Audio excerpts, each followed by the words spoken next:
They're going to score. They're going to go for two. I'm like, at some point, they're going to get a stop. That's just the confidence I have in this defense at some point. It was like one of those, like, I feel uneasy right now, but this defense, there's a confidence in me. They're going to find a way to get a stop at some point. They end up finding that stop, thanks to Josh Allen, but they end up finding that stop. They get the win, but immediately your mind goes to how sustainable it is. And I'm thrilled with this victory Monday. Oh, good.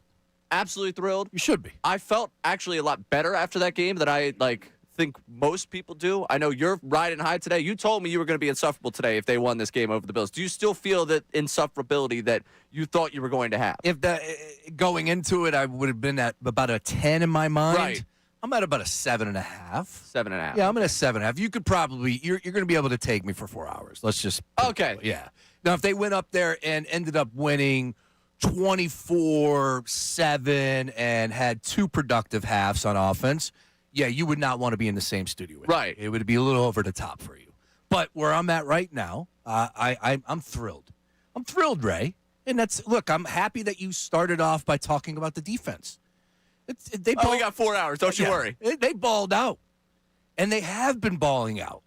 You know, they held the Bills, and this is more about the Bills. My opening part here is more about the Buffalo Bills than I think we're willing to go. A lot of people out there, and the timeline's always negative. But you know, we have friends that we trust, and we have outlets that we go to for conversational pieces, and we're seeing the tone. And I understand it. It was a frustrating second half by the Eagles' offense, but the defense, what they've been able to show since the last 5 games, essentially, the last 20 sacks since week 13.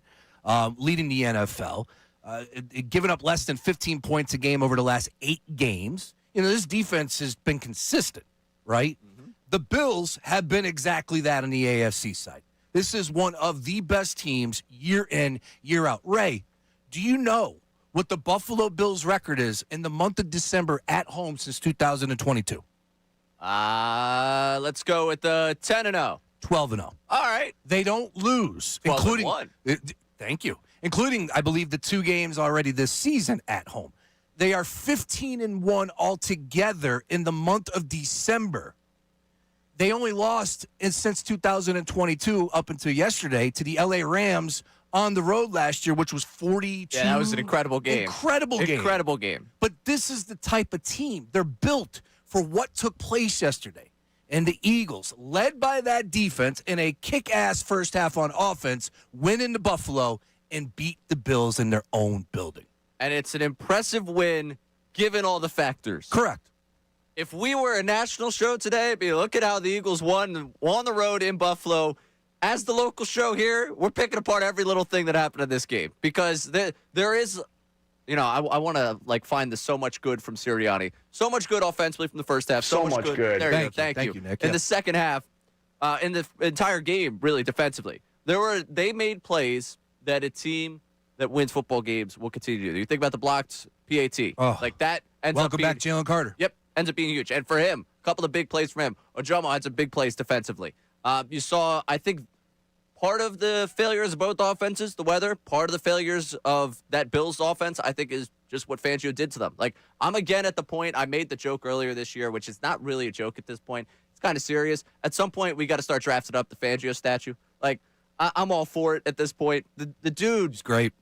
Is saving them from themselves time and time again. If they end up winning another Super Bowl in this run with, not to be this year, another year, with Fangio as defensive coordinator, whatever it is, I mean, I say it as a joke.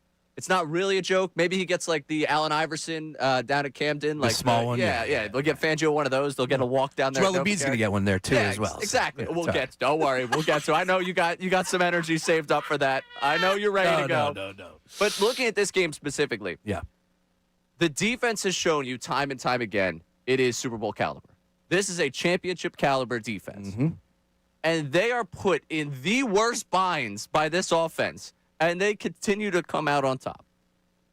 They have found a way, in large part this season, to win in spite of an offense that has all the talent in the world, but absolutely no rhythm to it week in, week out. We could probably write off, or even half to half. Forget week in and week out, half to half, because I feel like I watch one half of Eagles football, I'm thrilled. I watch another half, I'm dismayed, and that's the way this continues to go with this team. This defense is good enough to drag you if you can find the glimpses of offense throughout that postseason. I believe that with this defense, you can have a 4-game postseason run if the offense is able to generate the halves that they can't go scoreless. They can't have what you had in that second half. But if they're able to generate 17, 20 points, sure. like you're put in a spot where this defense has taken the top offense in the NFL, beat the Rams, held them to 26 points, they're averaging 30. Cowboys, averaging 28 points, they're a top 5 offense. 22 points per game in the 2 games that you played them. Buffalo, one of the top offenses, averaging almost 28 points per game, they'll held them to 12. Like, go down the line. Chicago, held them under their average. Green Bay, held them down seriously in that game. They have given you the opportunity to win every single game. That's all you can ask for. With the amount of talent on this offense, that's all you can ask for to say that this team has a chance to make the run. It is one of those games you walk away from, though, and say, oh, God, how can I feel secure? The biggest cause for security for me today is this defense can hold down pretty much every quarterback, I feel like, in the NFC, because I don't know if outside of Stafford there's anyone with pedigree that I would be terrified of come postseason time. Yeah, the 49ers have been there, done that. They've been there, done that. But never won the Super Bowl, right. But still. Fair. Maybe I'm too disrespectful in the Brock Purdy thing. Maybe I look forward to that conversation. We're going to talk a little bit about the seeding and who scares you. And the 49ers lead the charge for me. And maybe I'm off on that because of their defense. But I think you saw on offense, and we know what Shanahan brings to the table, why I'm a little reluctant to pound my chest over facing off against the 49ers, which everything is up for grabs at this point in time. All in all, I want that 2 seed. I think it's so important if they can get it. Obviously, we understand how that works. But you get yourself a matchup versus the Green Bay Packers. Yeah, that's thumbs up for me. That's the one team right here, right now that I'm going to say, okay, that's a win. Let's move on.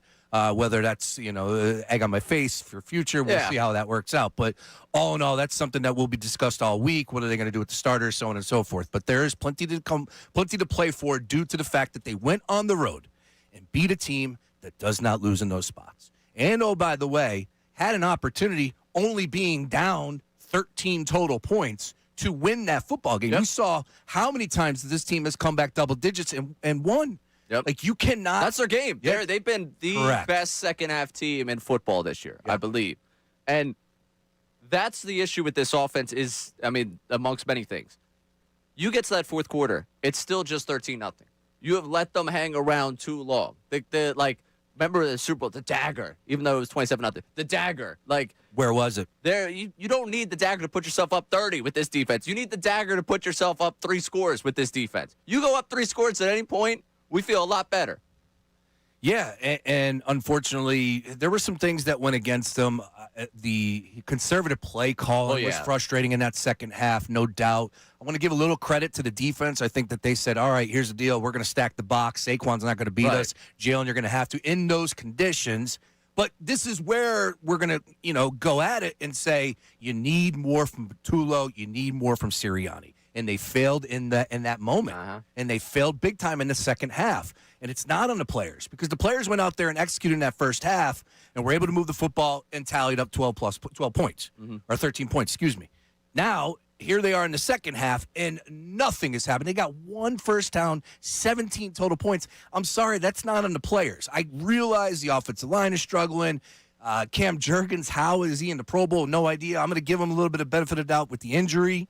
Landon Dickerson as well. If you're going to rest anybody, maybe I'd look at those 2 guys up top or up front. But other than that, man, that second half was brutal on the offensive side. Yeah, it was. And it begs the question of whether or not this defense can be enough to drag this team to a championship. I don't see how you can say they're not, right? Like, I would love to hear, really, you're going to tell me that the offense is that bad? Right.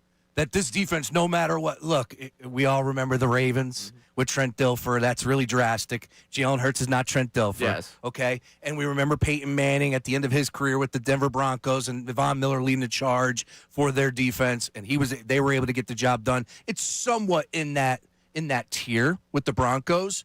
But, man, when it hits, they can throw up the crooked number, too, as well on offense. And that's been the most annoying part of watching this team all season long. The names. Feel like the first half, I felt like they were turning the corner. I was like, all right, look at this. Well, I have the first half stats. You ready for halftime? Yep. Jalen Hurts, 14 of 21, 115, a touchdown.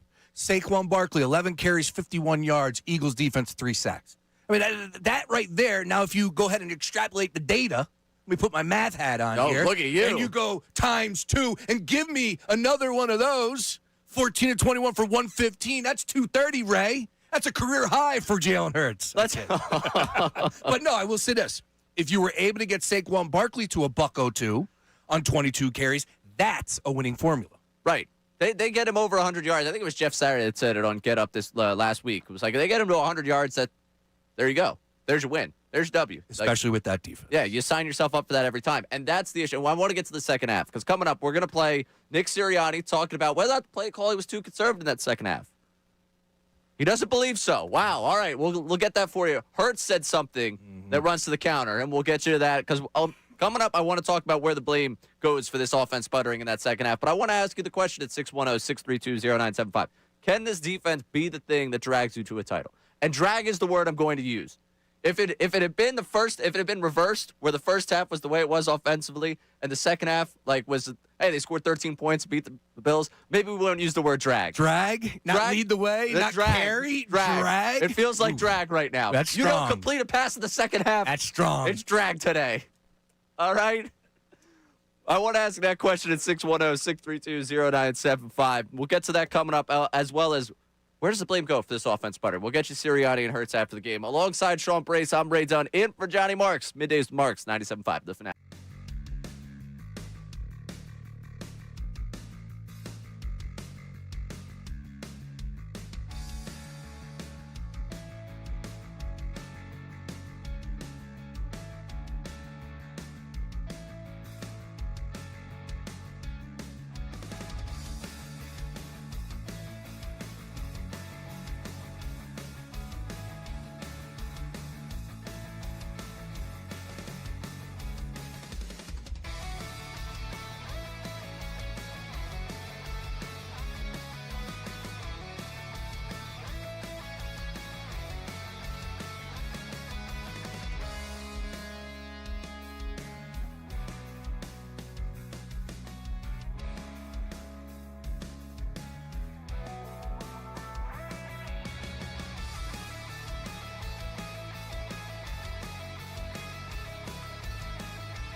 I didn't do a good enough job. So I'm always going to look at myself first and foremost. I got to look at it. I got to look at the tape. We weren't in a mode of saying, hey, 13-0 is enough. Not against this quarterback, not against this offense. And so I don't think a mindset was ever that. No, but again, I got to do a better job there in that scenario, and I'll put that on myself. The I got to do a better job sounds just like the drop. It almost, I thought this morning when I heard them playing it that they had inserted the drop inside of the clip.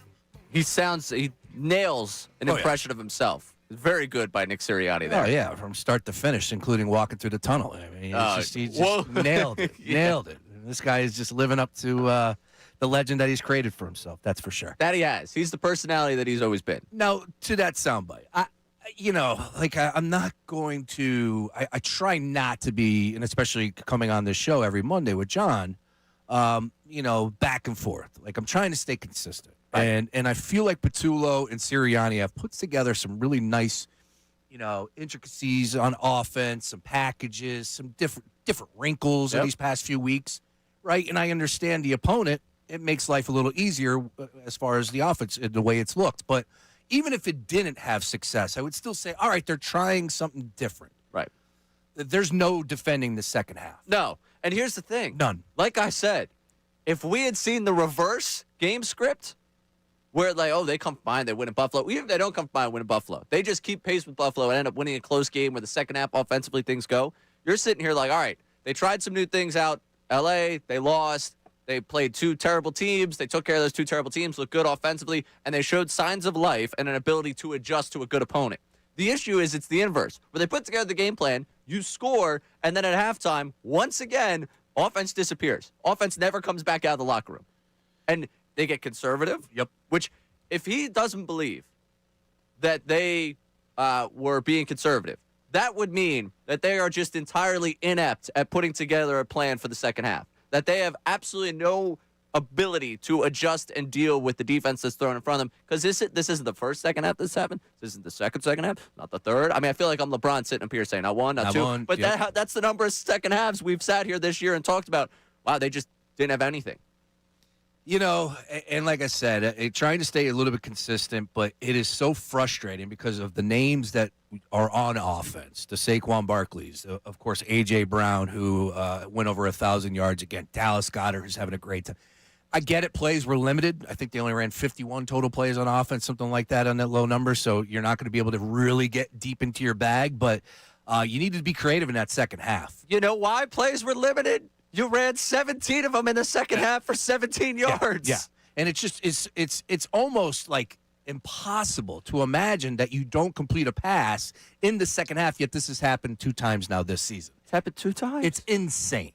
The conditions absolutely played a part. I want to give all the credit in the world to that Buffalo crowd. That it's a very college-like vibe up there. They were talking about, I saw Zach Berman going off it's awesome. On the timeline. I've never been. I wanted to go, but I was happy being on the couch for that one yesterday. That was when the schedule came out in May. I was like, that's a trip I want to take. Yep. I was sitting on the couch at my buddy's house yesterday like, I would never in my life sit through those conditions. But you have the Buffalo Bills, who I said, went for $140 in yardage in the second half. They were able to score 12 points. They were able to make it happen. For me, there was no creativity. You took the foot off the gas pedal, just hoping for that clock to count down to 0. Yep. And hopefully a play would be made. Were there plays to be made on Devontae going up and, right. the referee with the flip on the call? Yeah. Kind of felt like the hand was under that, but you could see I'm in a Devontae Smith jersey today. You know where my bias lies. You're damn right. I felt like that was a catch, but, Yeah, I was amazed that they flipped it, but then again, there were some wacky calls yesterday. Yeah. I just, putting the bow on this one, it's just so frustrating because this is Patullo and this is Sirianni. That second half is clearly on them. And Patullo, and I know Sirianni said some stuff in the post game where he's like, first half was good. Oh, great stuff. Patullo was great. Second half was me. No. Right. And I know Andrew was talking about it. No. We understand how things work. I know you're falling on the sword for your guy, but he is clearly not ready for this moment. That's the way I'm looking at it. If we have a crappy show today and you meet with Scott afterwards, you're like, hey, first 2 hours of the show, Ray was great. Yep. Second 2 hours of the show was on me. No. It'd be on me. It would be my fault. Like, that's what you're doing. That's the reality of the situation. Yes. So listen to Sirianni. And by the way, alongside Sean Brace, I'm Ray Dunn. We're in for Johnny Marks today. Middays without Marks. Johnny Marks back tomorrow. Sirianni says it's not too conservative. There was, I don't want to call it a slip of the tongue when it comes to Jalen Hurts, because I don't think that he's ever not aware enough to, like, just drop something in there that he's not fully thinking through. Yep. He was talking about the disparity in the success between the two halves. Here's Jalen Hurts after the game. We got into a good rhythm and good groove. We're able to move the ball down the field in the first half. And in the second half, there are a lot of things that I have to watch the tape on to be able to pinpoint. Obviously, maintaining aggression is one thing, and maintaining rhythmic ball play, then just going out there and executing ultimately. So you always look yourselves in the mirror with that. Rhythmic ball play is hilarious. Just a hilarious quote to use there. But he says, maintain aggression. Quarterback doesn't feel like you're being aggressive. No. And I think anyone that watched that second half and was honest with themselves doesn't feel like you're being aggressive. Yeah. So he realizes they're not being aggressive. He said earlier this season, I think it was the Rams, we got to stop trying to play not to lose. Like, you got to play 4 quarters. I'm not asking you to come out in the second half and just try 3 straight 40-yard bombs to A.J. Brown in the rain. That's how they started the game. Yeah. 3 straight passes. Yep. Which was so predictable when we went into this talking about how bad the running defense was for the Bills. It was like they're going to try and throw the ball all early they on. did was air it out. Yep. It's just like, what is going on? But they were having success. They're scoring. They're moving the football. You can't complain. And again, this is what happened. When you take your foot off the gas, the rhythm's lost. And we've seen this. And it's, well, why can't this offense sustain rhythm week to week? Well, when they get a lead, all right, cool. Last year, you get a lead. Saquon's going to break a big second-half run. It's all going to be over. Yep. It's not 2024 anymore. It hasn't been 2024. It's almost 2026. Let's realize that. Let's move past that. You have a lot of talent in this offense, too much to have yourself just stop week in and week out, be like, all right, yeah, let's get conservative. Let me play devil's advocate just for a Okay, second go ahead. from Sirianni's perspective, because we know what it was shown on the timeline. Somebody took a picture of the trip up to Buffalo on the projector, and the emphasis on don't turn the football over. This is our record when we don't turn the football over. Yeah? Well, they didn't turn it over in the second half, and guess what? They did win that football game. Let me play devil's advocate to your devil's advocate, all right? I don't think that's allowed. I don't think you can do that. Go ahead. If the offense doesn't get the benefit of that one turnover from the defense, how many points do they score in this game? That's a good call. And are we talking about how bad the offense was entirely? That's a damn good devil right there. Oh, Yeah. a lot of devils we could pull out today. The devilish mood watching that offense. And coming up to the point of the offense, and I want to get to the text line 610-632-0975. We got a couple callers as well we want to get up to, too, about whether or not this defense can carry and who's to blame for this offense, because we're squarely putting this one on coaching and the conservative nature of it. You know, you could try and spin this any which way you want. There's blame to go along with the offensive line. There's blame to go along with, hey, your quarterback doesn't complete a pass in the second half. We could start to throw some things his way. But coaching is the lion's share of the blame in my thought process here. And I think you agree Yes, I agree. wholeheartedly with that one. Yep. Well, I want to get to some of your reaction to the game, but also Sirianni postgame. Coming through the tunnel. I just want to play it for people, and I want to let the people have the moment on that one. Okay. You know, I'm not going to tell you how to feel about it. I think I know how a lot of people feel about it, judging by social media, but I'll let the people respond to it. Alongside Sean Brace, I'm Ray Dunn, in for Johnny Marks here on Middays with Marks, 97.5 The Fanatic. Now on 97.5 The Fanatic Sports Update. Eagles defense steps up in Buffalo. I'm Sean Rodman, and the Eagles defense held the Bills to 0 points for more than 3 quarters. And here's Jalen Hurts post-game on the defense's performance. It's a big-time win. A competitive game, hell of a performance by the defense and how they played and how they were able to find a way to gut that out and make plays when we needed it the most. So glad to find a win. The Eagles had a few players get banged up yesterday during the game, including Jalen Phillips and Britton Covey. Both returned later in the game, and the Birds avoided any major injuries heading into the final game of the regular season. Eagles host the Commanders next Sunday at 4:25. 2-seed is still a possibility, but the Eagles will need some help from the Packers next week. The Sixers continue its 5-game road trip tomorrow night against the Grizzlies. You can listen to that game tomorrow night right here on 97.5 The Fanatic. Tip-off is scheduled for 8 p.m. Flyers also continue its road trip tomorrow night as well in Vancouver against the Canucks. You can listen to that game on our sister station on 93.3 WMMR. This update is brought to you by Supersure. Do you own a small business? You need to hear this. A seismic shift is coming. It's time to get Supersure. Not kinda sure, not pretty sure, but super sure. Coming soon. I'm Sean Rodman on the home of the Sixers, Flyers, and the best Birds coverage, 97.5 The Fanatic and 97.5thefanatic.com.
Middays with Marks, alongside Sean Brace. I'm Ray Dunn in for Johnny Marks. Booyakasha! Boop, boop, boop. I want to say, Sean, you look great today. You know, I feel good. It's been a few days, obviously, with everything that was going on in my personal life that I had to take a few days off the gym. The chat, though, is just making me feel like I never skipped the gym once. So I appreciate that, guys. Thank you. Being very complimentary. Wow. The crew are after me this morning. Just to let the people in, I did a PHO 17 shirt. You look good. Thank you, man. I would put you on TV. Yeah, I put on a dress shirt. I'm not wearing a hat, but man, the jokes are just flying. Flying on at the your YouTube expense chat right now. Make sure you subscribe and get involved. Yeah. If you want to see the YouTube chat just absolutely crush Sean, please go ahead. 97.5 The Fanatic. The one dude said, I look like it. That's what the game they're playing right now is. Yeah. He looks like, and the one guy goes, he looks like he is at a traveling boat show and he's about to put me in a pleasure craft. It's just like, I mean, the creative. I wish these guys were the offensive coordinator. Yeah, they're more creative than Kevin Patullo. I mean, without a doubt. It's unball what they're putting out there on the timeline. Love it. Yeah, it's good stuff. And at 1:40, we'll have our YouTube chat recap, so be sure to tune in from that. We'll get the best of today. I don't know. I mean, we could have a best of the first 30 minutes. And if Bayless isn't even leading the charge. No, I got to say, if Bayless is kind of playing a secondary role. Yeah, here. that's a first for me. I Normally, know. if Bayless is leading the charge, he's a couple back there. Yeah, real quick. I saw us get tagged in mewing. What the hell is going on? So we'll hit this because this was news to me. Yeah. Tom Brady said it yesterday on the broadcast. Are you thumbs up or thumbs down on Tom Brady? Generally thumbs down. I think he's improved. Yeah. Still to the point. Eventually, I'll be thumbs up, probably. I don't know if I can get thumbs up, but I'm at least halfway. All right. Okay, so maybe I'll get to halfway at some point. I'm still thumbs down. He's got too much Botox. He's got the one glove as a villain. Yeah, one glove thing was weird. It was like he was playing a Star Wars character or something. So they're showing Nick Sirianni as a high school football player, and he said, "Look at him mewing," and I'm like, what? Yeah, I'm very confused with this whole thing. I've never heard the term mewing. My wife, I asked her, she's a little bit younger than me. She knows a lot more than me. I said, have you ever heard the term mewing? No. Okay. Apparently, it's like blue steel from Zoolander, like when you suck your cheeks in. That's mewing. And that's like some Brady beautiful stuff. Like, no, I've never heard the term mewing. And he's like, he's mewing.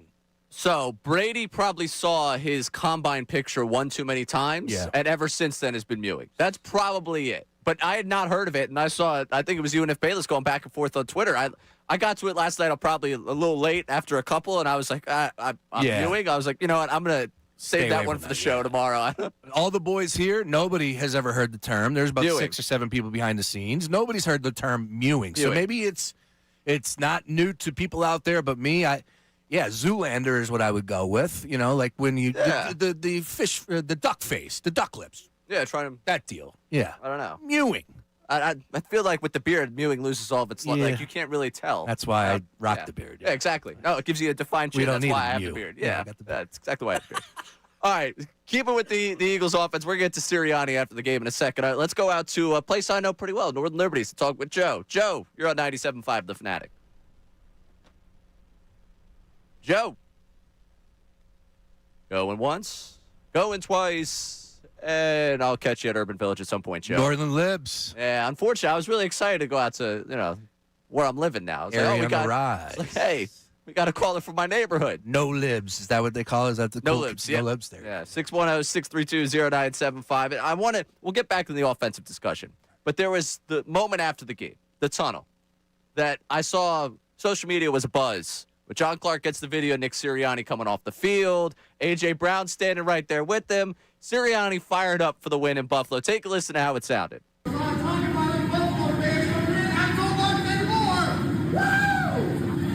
so much anymore. Love this. Not so much anymore. You tried to ban my tush push. You nearly beat me with my tush push. Guess what? I got a victory up there in Buffalo. Time and place for Sirianni? But that's not how he operates. Right. And who are we to judge? We are going to do it no matter what. But this is a guy that has made a pretty good resume from a short time being here and the Philadelphia Eagles head coach. He's gotten to the promised land as far as the NFL is concerned.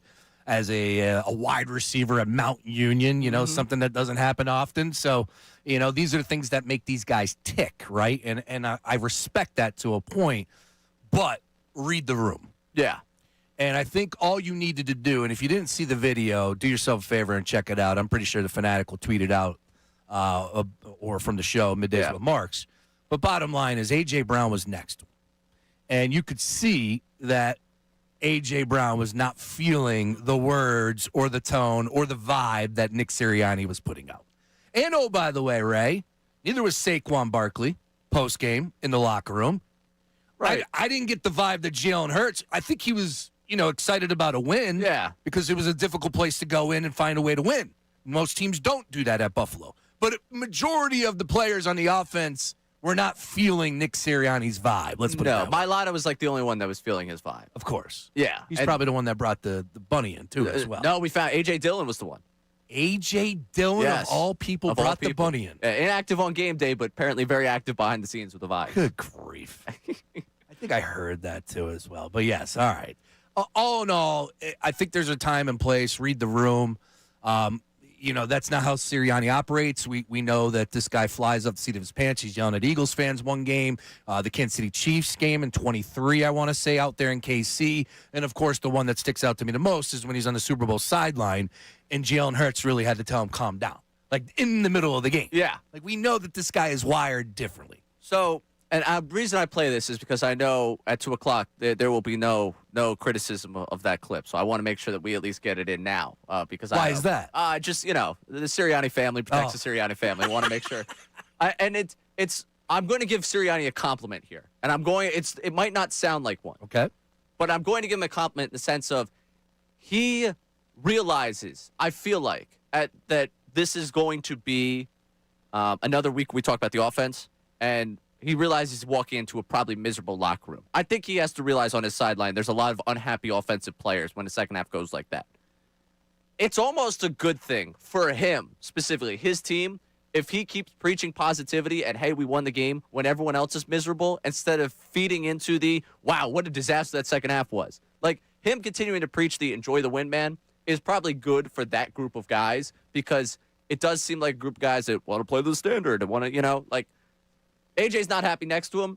I don't think that unhappiness is going away in 5 minutes when he gets inside the locker room. So it's almost good to preach that. And also, it's good for Sirianni to do it because we're talking about it right now instead of talking about how inept his offensive coordinator appears to be at adjusting to good teams.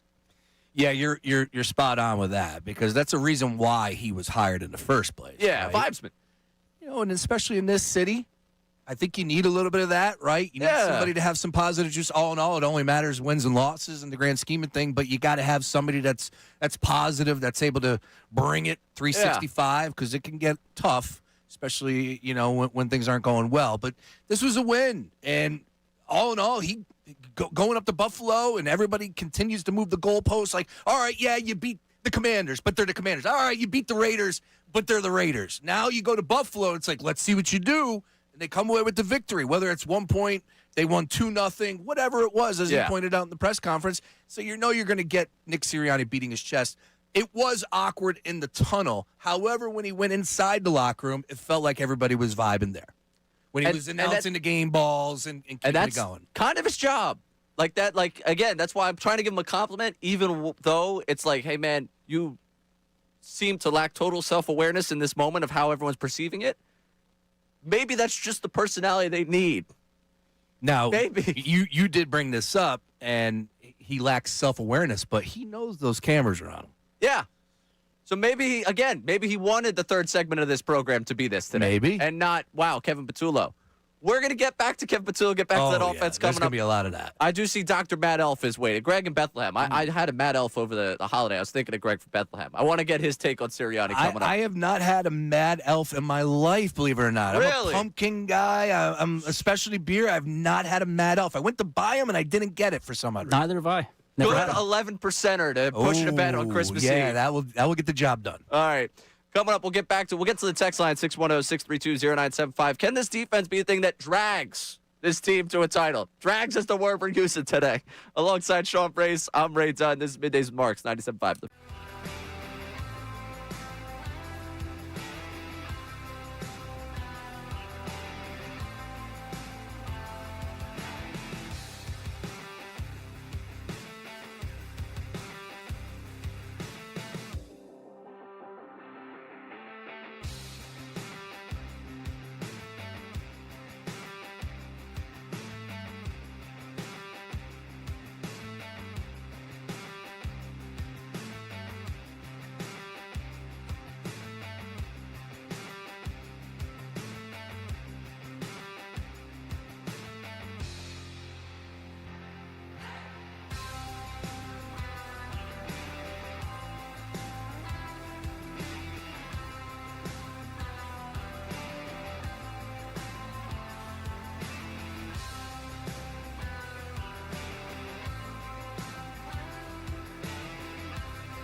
As a producer, play it, and like the fact that you guys always engage with it. Oh, yeah. As a host, this might be the Gen Z in me.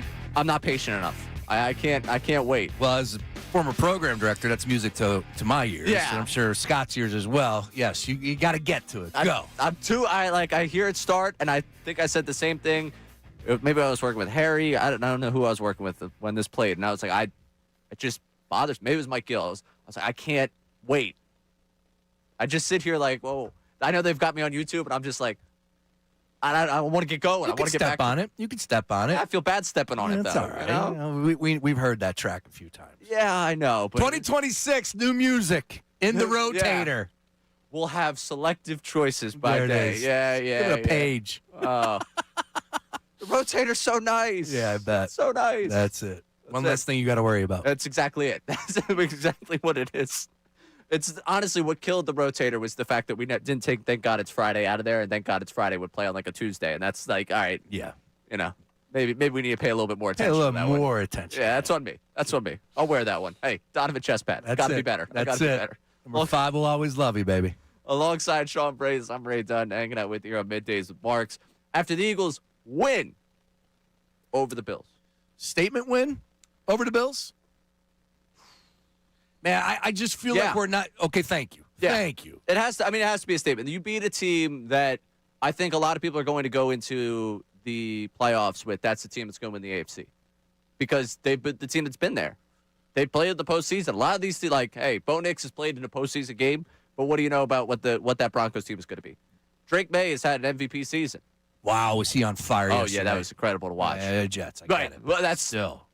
And that's the caveat you throw out there for the Eagles offense the 2 games prior, where, hey, it was the Raiders. You're right. So he did look great, though.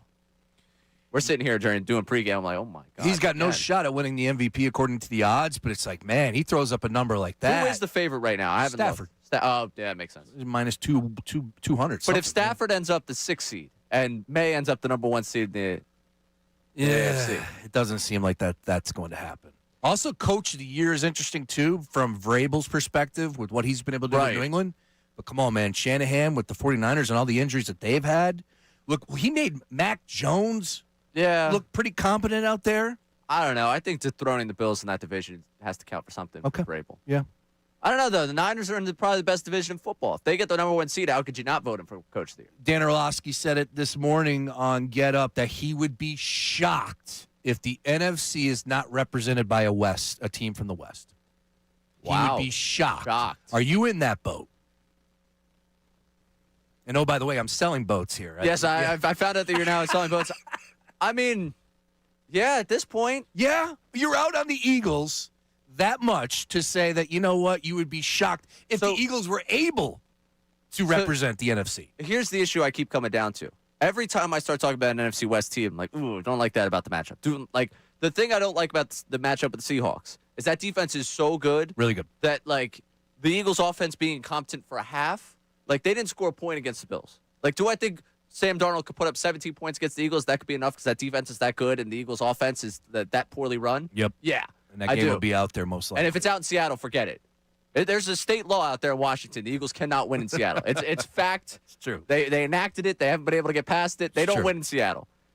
They lost to Drew Lock in Seattle, man. They don't win in Seattle. No, you're right. You're right. San Francisco, you saw what they did last night. Now, the Eagles fan of me says, well, they couldn't get a stop. I mean, they finally did get a stop in the final moments, but they couldn't get a stop. Yeah, that defense was atrocious. Right. It's because they're dealing with all those injuries. Yeah, so maybe that you find something there. And then I look at that Rams team. At some point, the Rams got to beat you, right? The best case for anyone in LA right now is that Matt Stafford's going to go into the NFC postseason. He and Hurts are the only ones that have done it in terms of getting the trophy, getting the hardware, and Stafford's just as good as he's ever been. That you sit there in LA and you're like, yeah, I feel pretty confident about that. At some point, they have to beat the Eagles, right? Or the Eagles they own them. And that would be the way you'd feel going into the game. Well, that's one part of it. And the other part of the equation is the Rams failed to put teams away. So maybe this could be a case where the Eagles were able to get it going in the second half. I know. I mean, we're way down the road. We don't know how these are going to play out.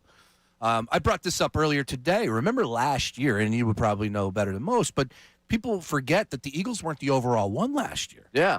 So it's like I know everybody has in their mind this magic 8-ball, and I can tell you who's going to represent the Super Bowl or be in the Super Bowl and who are the great teams. Yeah, that's great. Give me the Powerball winning numbers from last week. All right, if you can predict the future, please go right ahead. So I sit here, and you want to pick against the Eagles. I understand the logic. The offense can be bad at times. But all in all, this is a team that rises up. You got a quarterback that meets the moment, as he has continuously throughout his career.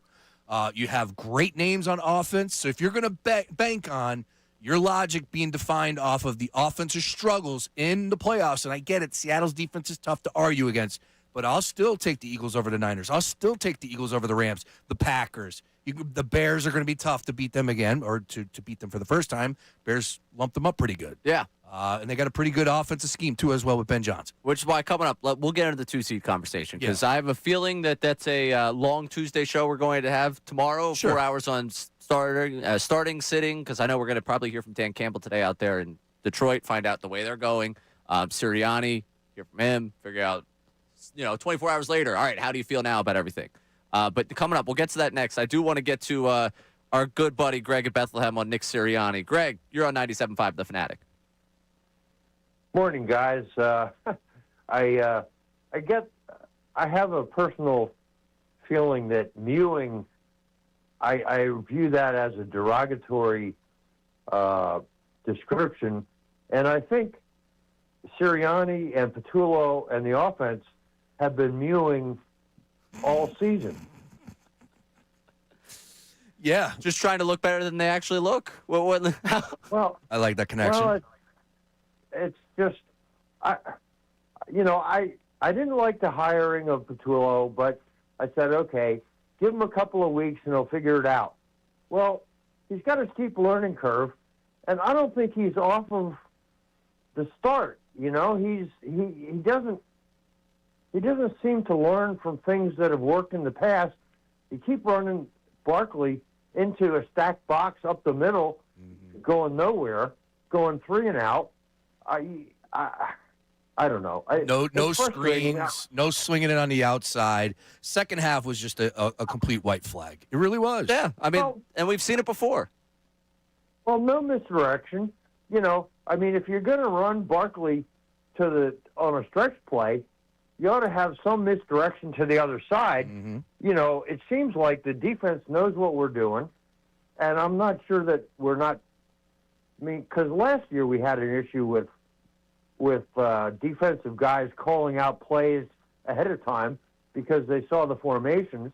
And it hasn't gotten any better. It has not gotten any better this year, especially with Patullo leading. And I appreciate the phone call, Greg. A happy holiday to you. Always good to catch up with you. Look, you go back and you look at the drives, Ray, and I'm not going to bore people because we watched it with our own eyes and we don't want to go through it again. But the first drive after halftime, 5 plays, 13 yards. And there was one play. And that was a great drive by second half standards. Very true.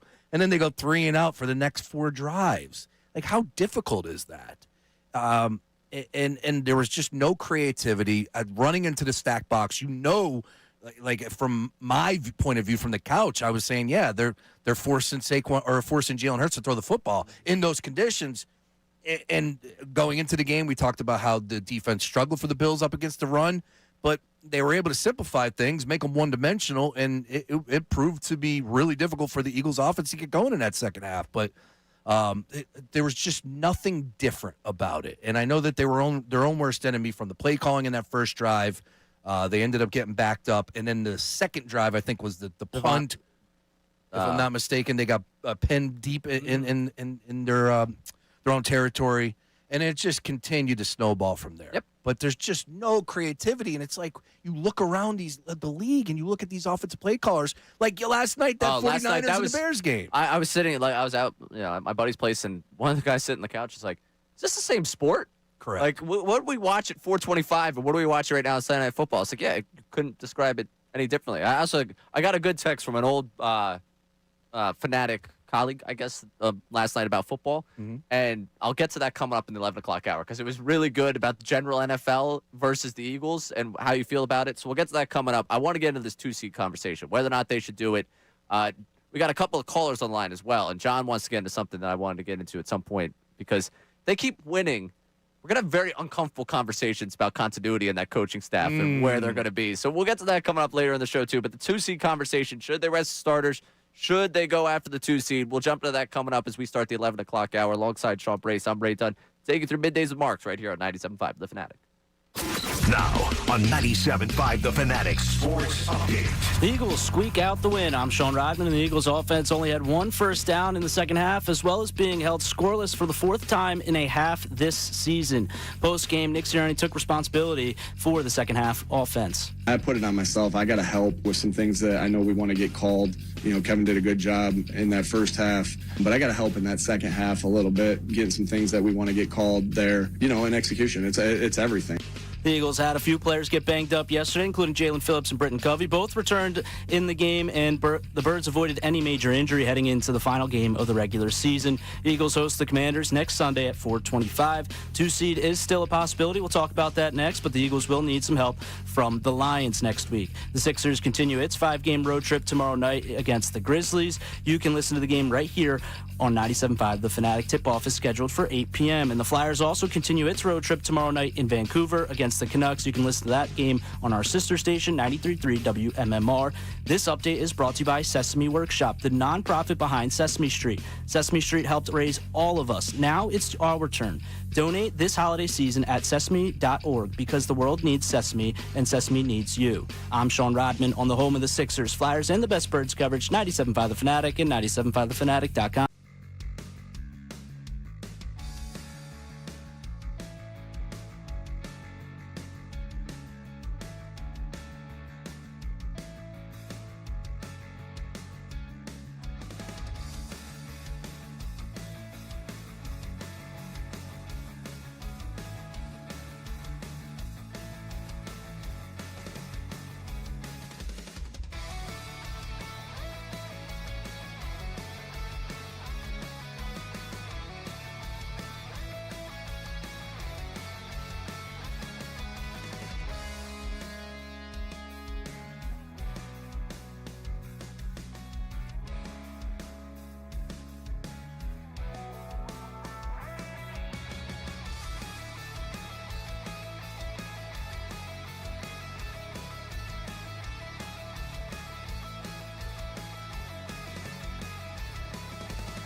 Here on WPEN, WPEN HD1, Burlington, Philadelphia, Beasley Media Group station, broadcast live from the Comcast Business Studio, powering possibilities on this Football Victory Monday. Yeah. Brought to you by Pierce Phelps Bryant, local Bryant home comfort team. Visit nopaybryant.com to keep your HVAC in the starting lineup. Are you a music guy? Not the music that we tend to play. All right. What are you like? If you were rap, hip hop. Oh, nice. Yeah. Who do you listen to? Give me an artist. Kendrick. Everyone listening that knows me knows that it's just pretty much Kendrick. Look at you. All right. Nice work on you. He puts on a great show. So the gentleman who is the producer for Fox, for the NFL on Fox, does an unbelievable job. And he plays the Philadelphia Band's War on Drugs, Dead, all that. I mean, he played some Tool yesterday, which was incredible. So you're in your house just hooting and hollering. Man, he's good at his craft. Yeah. I pay attention to those things, Ray. Somebody has to. Damn right. Because you know that makes that producer's day, too. Exactly. It's the one person, like, when we get a text on the text line, when I come back with something that, like, matches what we're talking about or something, sure. or that just, like, people enjoy the music, and I get a text that someone noticed it, or, like, if I throw in a one-liner that just, like, kind of goes past everyone, and there's someone who hits the text line like, oh, yeah. Money. Makes that person's day. Oh, right there with you on Let that. the producer know they're doing a good job. That's it. Right? That's it. They do on the YouTube chat. They do. That's for sure. No, that's my group right there. I love them. Without them, where would I be?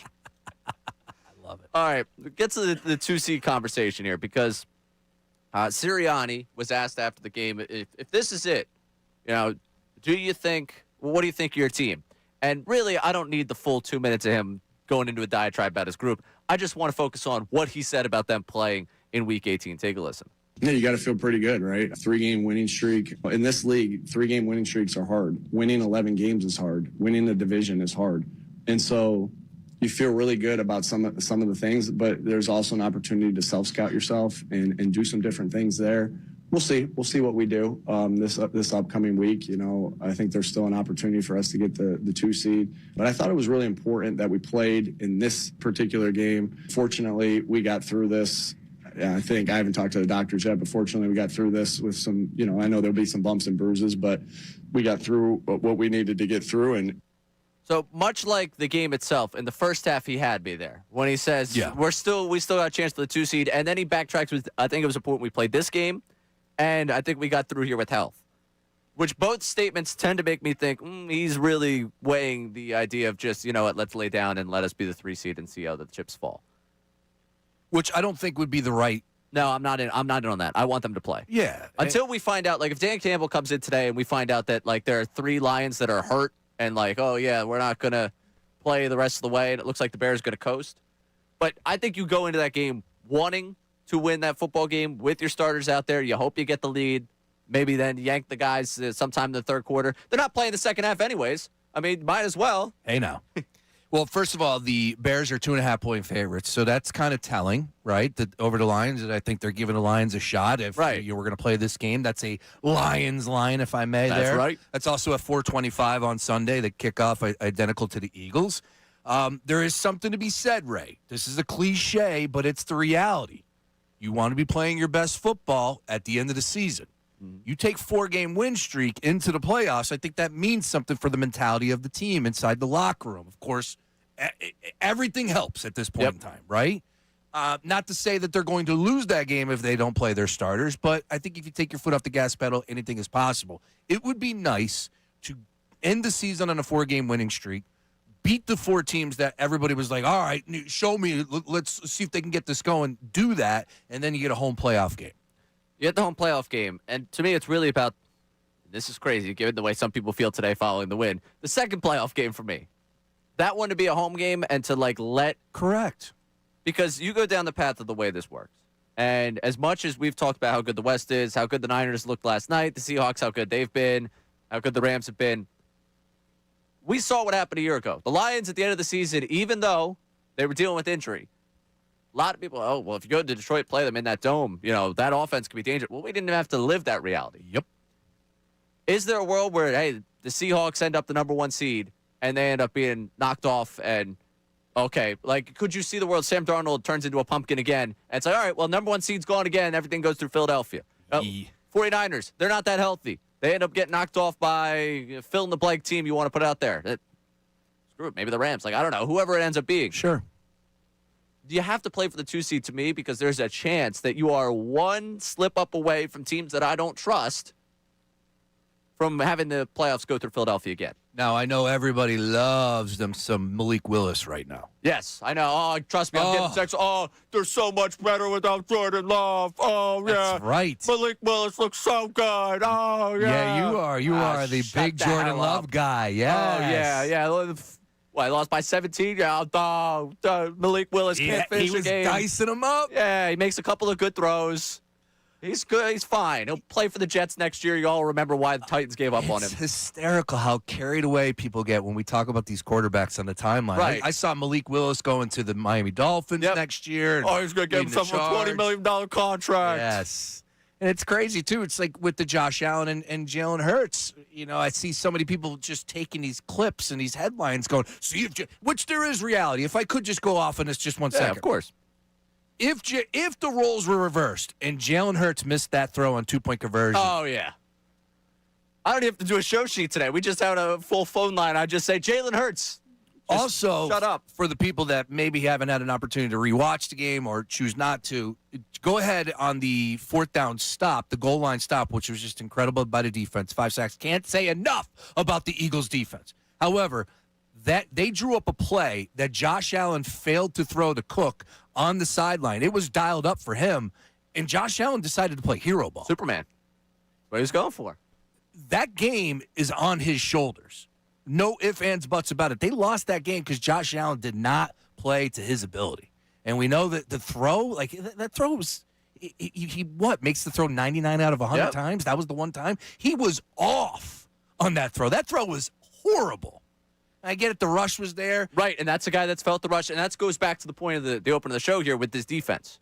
This defense can put even the best quarterback off time, make the best quarterback uncomfortable. Like, Josh Allen right now, Mahomes isn't healthy, so across the NFL, he's the best quarterback right now out there. And you could make the argument that he's been the better quarterback of the two of them over the last year plus. I mean, he was the MVP last year. We've seen what he's done this year. He doesn't have the mantle, obviously doesn't have the trophy to solidify that. But they threw him off. If they could throw him off, you feel pretty confident about their ability, again, to drag. I'm using the word drag today. To drag this I don't want to offense. let you. I don't want to allow you to say the word drag. I want to come at you, but I think you're more than right. Right. It's a Super Bowl caliber defense that has the ability to drag this offense because the old 2K game, I think it was like 2K13, was like had Sprite as a sponsor. All right. They used to use this phrase, and there's like a very small niche audience I'm talking to that probably remembers this. This is great. Spurt ability. The ability to score in spurts. Who said that? Charles Davis on the game? Yeah. Is that who it was? This offense has the spurt ability. They got a few spurts in them to figure it out. And, like, if they give you enough in that little run where things are going and they're moving, everything, we all think they're back. Like, they can fool us time and time again. That's great. Really, all they need to do is put points up on the board in those spurts and give this defense a little bit of room to breathe. You're right. Because this defense had that Bills team shut out until 5 minutes left in the fourth quarter. Which I think we're all watching it going, oh, this is not going to end right. No. And I'm about as positive as it gets. I have optimism running through my veins, Right. especially when I'm watching the games. But that I was just like, man, they're going to end up losing this game. But the blocked extra point kind of made me feel a little bit different. I was like, oh, man, all right, this is probably going to go to overtime, and they have a shot. But then when at the end of the game, like if this goes to overtime, I think the Eagles are cooked. When you see that he's short and they were already putting up the 2, you're like, oh, they're going to punch it in here, and now we're going to have to be praying for a 2-point conversion. I honestly thought, and this is McDermott, you're kind of a coward for this, all right? Because if you're going to run the tush push against the Eagles after being so against it for health and safety, you should die with the tush push. From the 2-yard line, you should try it. He ran it pretty effectively. That's what I'm saying. I think they win that game if they go with the tush push to the 2-yard line. Ooh. I'd have to look at it again, whether or not they collapsed.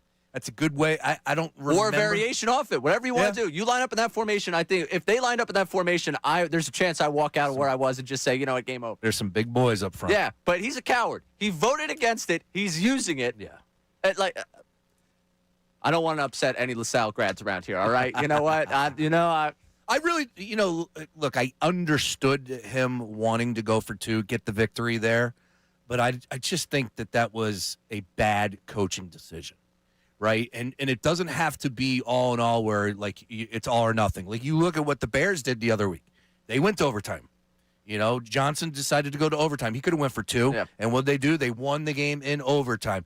I think if you go to overtime, I don't think anything is going to change from the offensive side of things for the Eagles. They're going to continue to struggle. So, therefore, you're going to get the opportunity to probably win on a field goal. Exhausted Eagles defense. It's tough. They didn't have any confidence at all in their kicker. But I think going to overtime would probably have been the right decision. Which, there you go. Matt Prater being out ended up being a big thing Who for would that have game. thought? Yeah. Who would have thought? How about that? Nice. All right. Come on. I want to get back to the resting versus playing because I think we're both on the side of playing. I'm very much you got to go get that Tuesday. Hey, look, the Packers are out there. And if you have an opportunity to play the Pack and what they're dealing with right now, I think. And injury-wise, that's wouldn't be a bad thing. No. Wouldn't be a bad thing. How realistic would it be? We'll get to it. I see we got text, so I apologize. I've neglected the text line so far today. We'll get to that at 610-632-0975. Coming up later this hour, we will take a step away from the Birds for a second because we both saw it. I think you all saw it, the T-shirt. Harper's in the cages. But he's got a message. Interesting. For Dave Dombrowski for baseball. We'll tell you about it if you didn't see it. Alongside Sean Brace, I'm Ray Dunn. This is Middays with Marks, 97.5 The Fanatic.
I'm going to the text line. okay, We're going to gotcha. go to the text line. Nice. I felt like that text line promo was like a, hey, sign from right there. I was whether first. it be a sign from God or a sign from program director. Really, what's the difference in this industry? Understood. Yeah, let's let's get to that text line 610-632-0975. Rodman, what do we got there? All right, let's check in with the 2-seed conversation. We have Sean from Collegeville checking in. He said, what is the 2-seed conversation? You have a real chance at the 2-seed in 2 home games. You know damn well Detroit will be playing everyone and trying to win that game. Go for the 2-seed. All right, so I'm gonna balance this conversation because I always, when we get too heavy on one side of this, I hate like just ignoring the other factors because Okay. I've been wrestling with this since the end of the game. This morning, I'm like kind of getting ready. I'm like thinking about it, like, you know, Dan Quinn did promise you just revenge in 2 weeks. They got Frankie Louvu on the other side. Mm-hmm. I don't trust that Commanders team not to take a cheap shot at someone important. I really don't. I think that they are a group that would do that. I think Louvu especially is a guy that would do that. I don't know what Dan Quinn's got up his sleeve. Honestly, I don't think it's much. I mean, if anything, it's probably like the clown handkerchief that like it just pulling it out. Like continue. That's about all I think they got up there. But I wouldn't trust them not to take a shot at them after pretty much embarrassing them 2 weeks ago at home. Yeah, I could see that. But if the game is getting out of line, you know, if you're up, Right. Start moving. correct, then you pull them out. Like I Right. said, then you got to watch out for what would Tank be getting reps at that point in time? He's got to keep his head on a swivel. Tank kind of one of those guys that I might be protecting. He might get it. Might be just the Shipley show. No offense to Will Shipley, but it's like Will Shipley. I'm upset because I wanted to see Sam Howell get a revenge game, and it doesn't seem like you're going to get that because he's not going to be active just for him to play the second half. No. We'll get Tanner time, which, you know, got to be thrilled. Tanner McKee, Darius Cooper will feel like I'm doing post game for a preseason game again. I love that. Now we're cooking. Yeah, look, I think from the Commanders' perspective, I just don't think they're talented enough. I don't think they're good enough. They could come in here with some of that moxie and whatever Quinn's trying to play up. Oh, they disrespected us. All in all, I think cooler heads prevail after what took place because there was nothing wrong with going for 2. The logic made sense. Hey, it was in Sirianni's notes. Exactly. So they were going nuts about it at the point in time, but maybe a couple days later they were like, all right, whatever. Well, who knows? But to the texter's point, yes, it is start and end there. Like, there's still a lot to play for. If there is an opportunity for you to get the 2-seed, you do it. Right. Now, again, I agree. I don't think that you must play everybody if some people are banged up. You know, It's a responsible attack of the second seed. That's what you're looking for. if Cam Jurgens comes to me and says, you know what, Coach, I could use the day. Okay, sure. You know what? He's a big piece to the puzzle here from our offense being successful in the postseason. Sure, give him the time off. But all in all, the majority of players are going to be out there. Yeah, and I think that's the right way to go about it. I just wanted to give the other side because I was thinking about this morning. you're right. Like, it was like last night after the game, and someone's like, "So what? You think they're playing next week?" I'm like, "Oh yeah, they're gonna play him next week. There's a chance for the 2-seed." Like, you know, I had a little, I don't want to call it Neanderthal-like reaction, but almost like That's I was me. like, That's, yeah, I was that's like, my reaction. I was like, 90% of the gotta time. play for it. Let's do it. Gotta play. And I woke up this morning. I was like, actually, can I be talked into some rest? And I was like, no, not really. I think the majority of coaches out there would handle it as we just said. If you have players that are dinged up and could use a breather, then sure. Right. But if this game means something, which it does, you got to go out there and play. Right, and I think that's the way they should handle this one. How about the offense? What is the text line like about the offense? All right. Terrence from Wilmington checks in, says, my issue with the second half is with Sirianni. You are a coach who is supposed to govern your team and watch the flow of the game.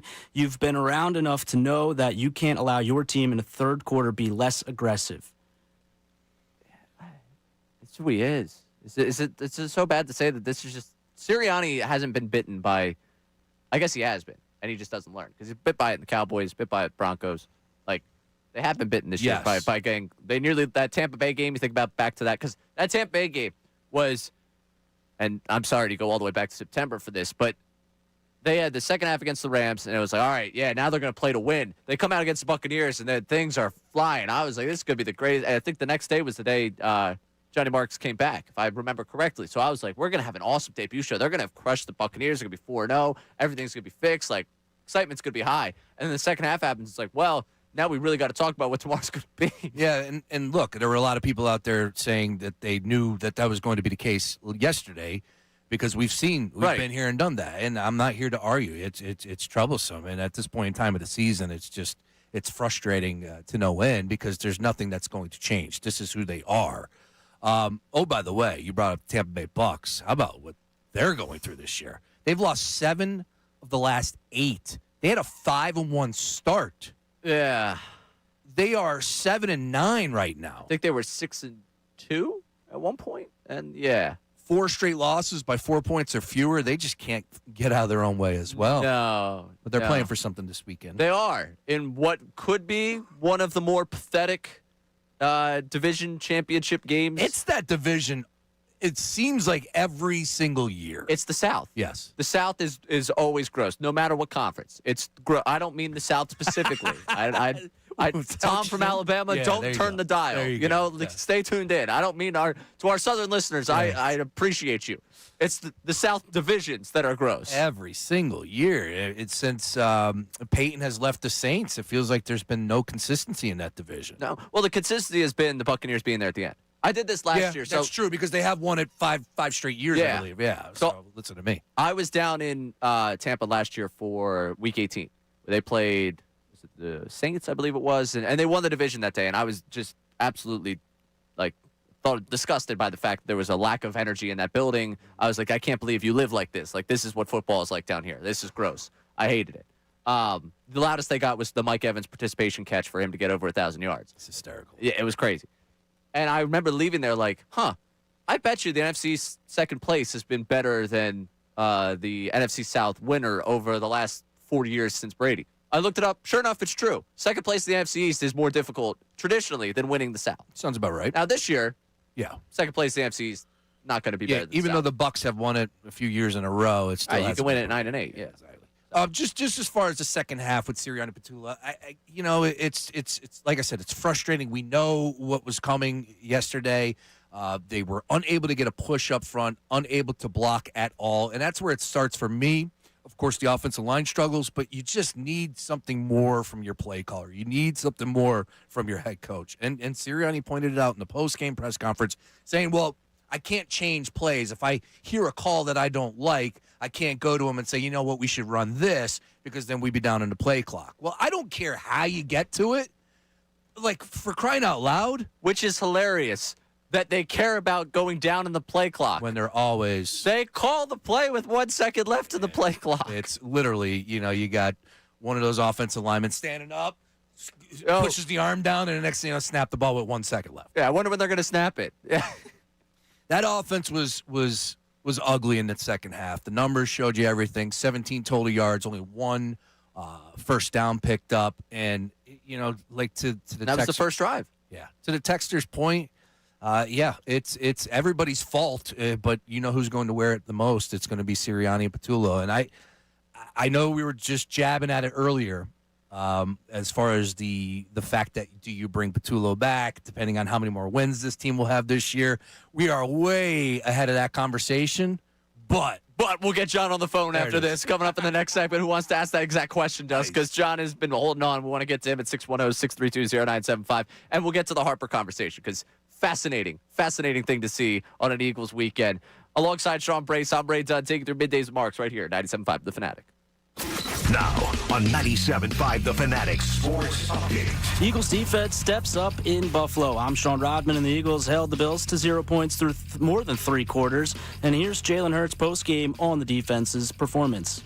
It's a big-time win. A competitive game, hell of a performance by the defense and how they played and how they were able to find a way to gut that out and make plays when we needed it the most. So glad to find a win. The Eagles had a few players get banged up yesterday, including Jalen Phillips and Britton Covey. Both returned later in the game, and the Birds avoided any major injuries heading into the final game of the regular season. Eagles host the Commanders next Sunday at 4:25. The 2 seed is still a possibility, but the Eagles will need some help from the Lions next week. The Sixers continue its 5-game road trip tomorrow night in Memphis against the Grizzlies. You can listen to the game tomorrow right here on 97.5 The Fanatic. Tip-off is scheduled for 8 p.m. The Flyers continue its road trip tomorrow as well in Vancouver against the Canucks. You can listen to the game on our sister station, 93.3 WMMR. This update is brought to you by Supershore. Do you own a small business? You need to hear this. A seismic shift is coming. It's time to get Supershore, not kind of sure, not pretty sure, but Supershore. Coming soon. I'm Sean Rodman on the home of the Sixers, Flyers, and the best Birds coverage, 97.5 The Fanatic and 97.5thefanatic.com.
to Johnny Marks, who will be back in the saddle tomorrow.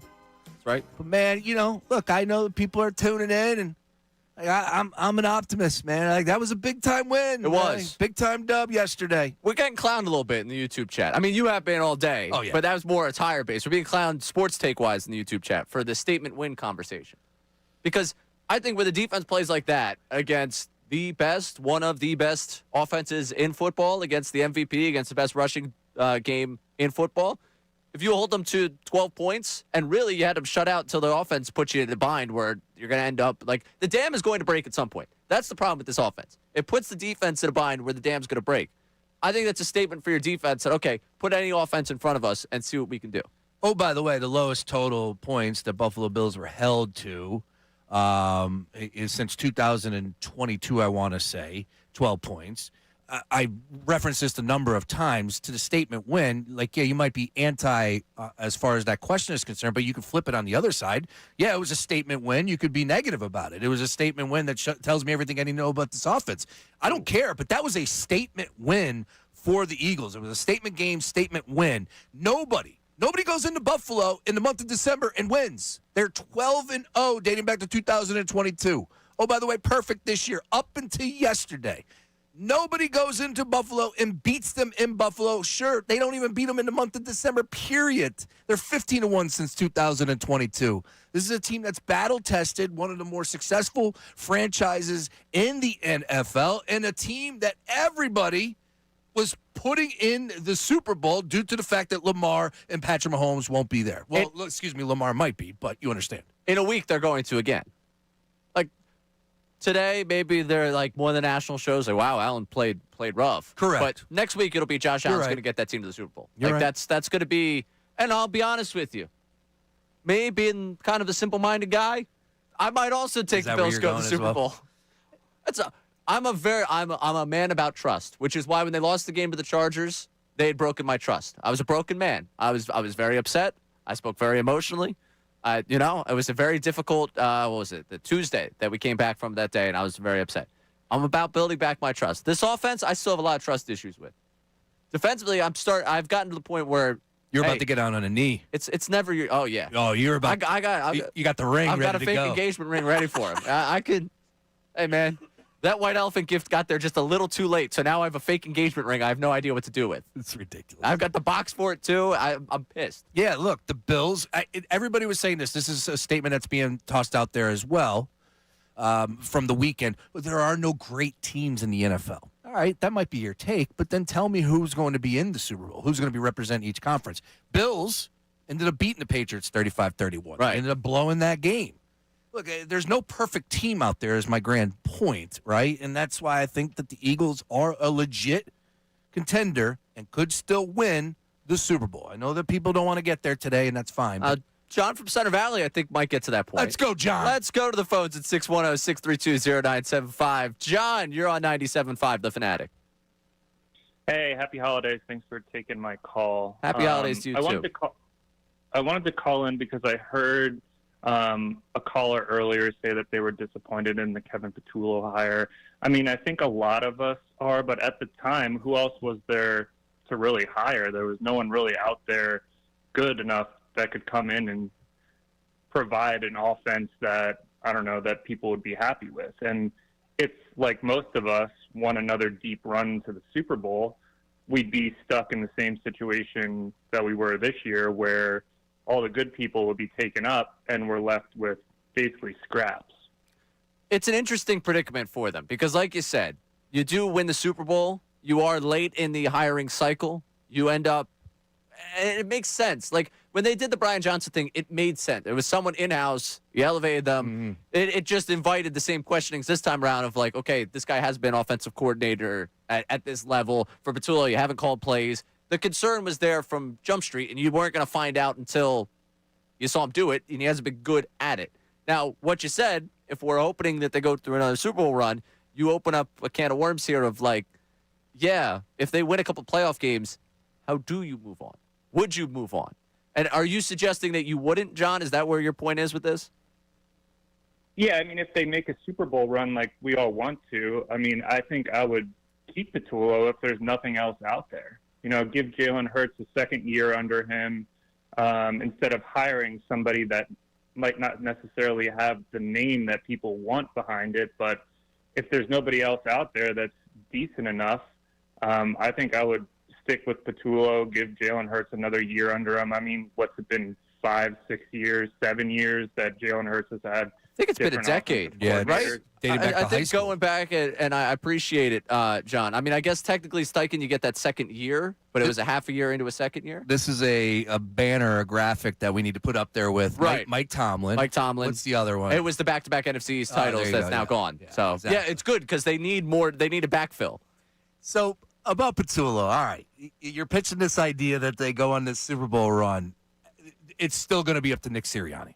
If they get to a Super Bowl, you are not removing – you're just not. So if they get to a Super Bowl, Nick Sirianni gets this team to another Super Bowl, right. It's still his team. It's his rule. Yeah, and I don't think that there will be the same offensive coaching structure. I think this is senior analyst – like we have hit senior analyst point. You might keep your job. Gotcha. But there's someone coming in here to be like, hey – maybe you should try this differently. Maybe a vet, maybe somebody that's been out there. Fine. Thumbs up. I'm all about that. It'll be a weird power dynamic that we talk about all off season. But sure. But that's fodder for us. Yeah, if it works inside there, it's good. But if they get eliminated, whether it's, first round, second round, I don't see Patullo coming First back. round, he's gone. They lose a home playoff game, and I can't imagine they lose a home playoff game because the other team puts up 40. He's gone. Yeah. NFC Championship game or bust for Patullo? Sounds about right.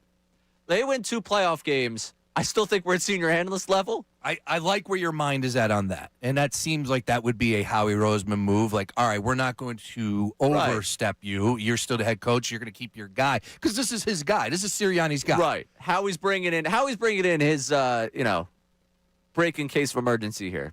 Break glass in case of emergency plan. But to Caller's point, when he brings up, well, there's nobody else out there. There's always someone out there. Bright minds that are just itching and scratching and clawing to get an opportunity. And I know Patullo probably earned his opportunity here. He was the passing game coordinator for 21 to 24. It's clearly Sirianni's guy. He wanted to upgrade him and make him the guy in-house, the offensive coordinator. He earned it. But there are just stretches that we're just like Jeffrey Lurie and Howie Roseman are seeing the same thing we are. Yeah. Passing game makes a lot of sense last year when you realized he was passing game coordinator. Yeah. That, and by the way, the run game was great. And again, just quick on this note, Ray, the one thing that's hitting me when we talk about, this team taking that next step coming up here in the tournament. Did Jalen say the tournament? I think he did. I think Somebody said the tournament. I was laughing about it. But, last just got to year. get in the tournament. We had something that was great last year. I know the defense was great. I understand the rankings. But the offense built on Saquon Barkley, that run game, that was Teflon. They dominated up front. I feel like, last year we said that was an elite unit. Mm-hmm. I think we're there with this Eagles defense. Yeah. This is an elite unit that they could ride the backs to a Super Bowl championship. Am I out of my mind on this? No, I don't think you're out of your mind on that. And, in fact, at some point I wanted to get into the could we revisit when we did it like after they beat the Lions and the Packers, we did the are they better than last year's defense? Last year's defense was given the benefit of rest because the offense could wear teams out and run the football and close games out. Yep. This team cannot close games out offensively. They are closing games out strictly defensively at this point. They were crushing people yesterday. They were flying around. There's 5 guys on the ball. Yep. Hard hits. How many sacks? Getting after Josh Allen. They were deflating that offense in that first half. And they were a little bit burned in the second half. We saw that. The offense has got to help you out. A little bit. Yep. Please. You mentioned this is an elite unit. Who's not elite? At least according to Dave Dombrowski. Wow. Nice segue, sir. Bryce Harper. We'll get to that coming up. I've been teasing it all hour.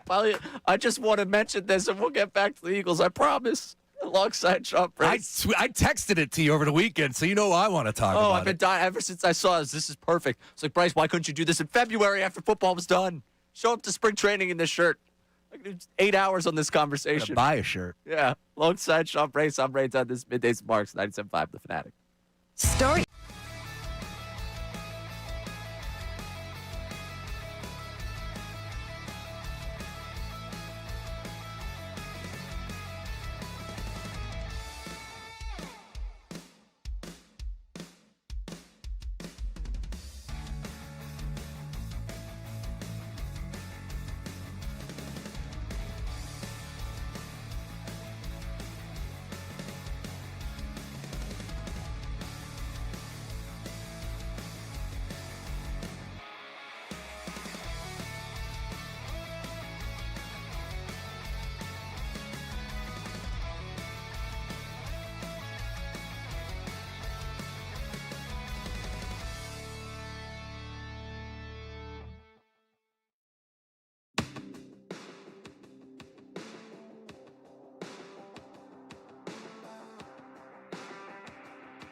Here's Phelps Bryant, local Bryant home comfort team. Visit OPayBryant.com to keep your HVAC in the starting lineup. I feel like we got to mix in some like positives, right? Other than victory Monday. Yeah, well, I always try and do that. It's my because I'm an optimistic guy by nature. Good. That's the way I try to view. It's the way you should live life, Ray. It's the way I'm trying. As an old man over here, Yeah. Yes. Try and be positive. Yeah, okay? I try and look at what good could happen. You know, I try to live my life like the Sirianni So Much Good drop. You know, I try and just bring goodness. Nice. So much good. So I try, whenever I feel like I could complain for 12 hours on the air about a win, I feel like starting every segment with the fact that it was a win is a nice grounding moment.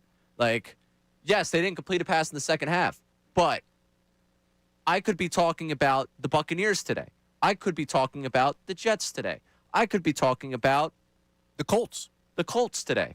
I was Braves need to snow. The Eagles train to go. That's right. That's right. There you go. So I at least have that.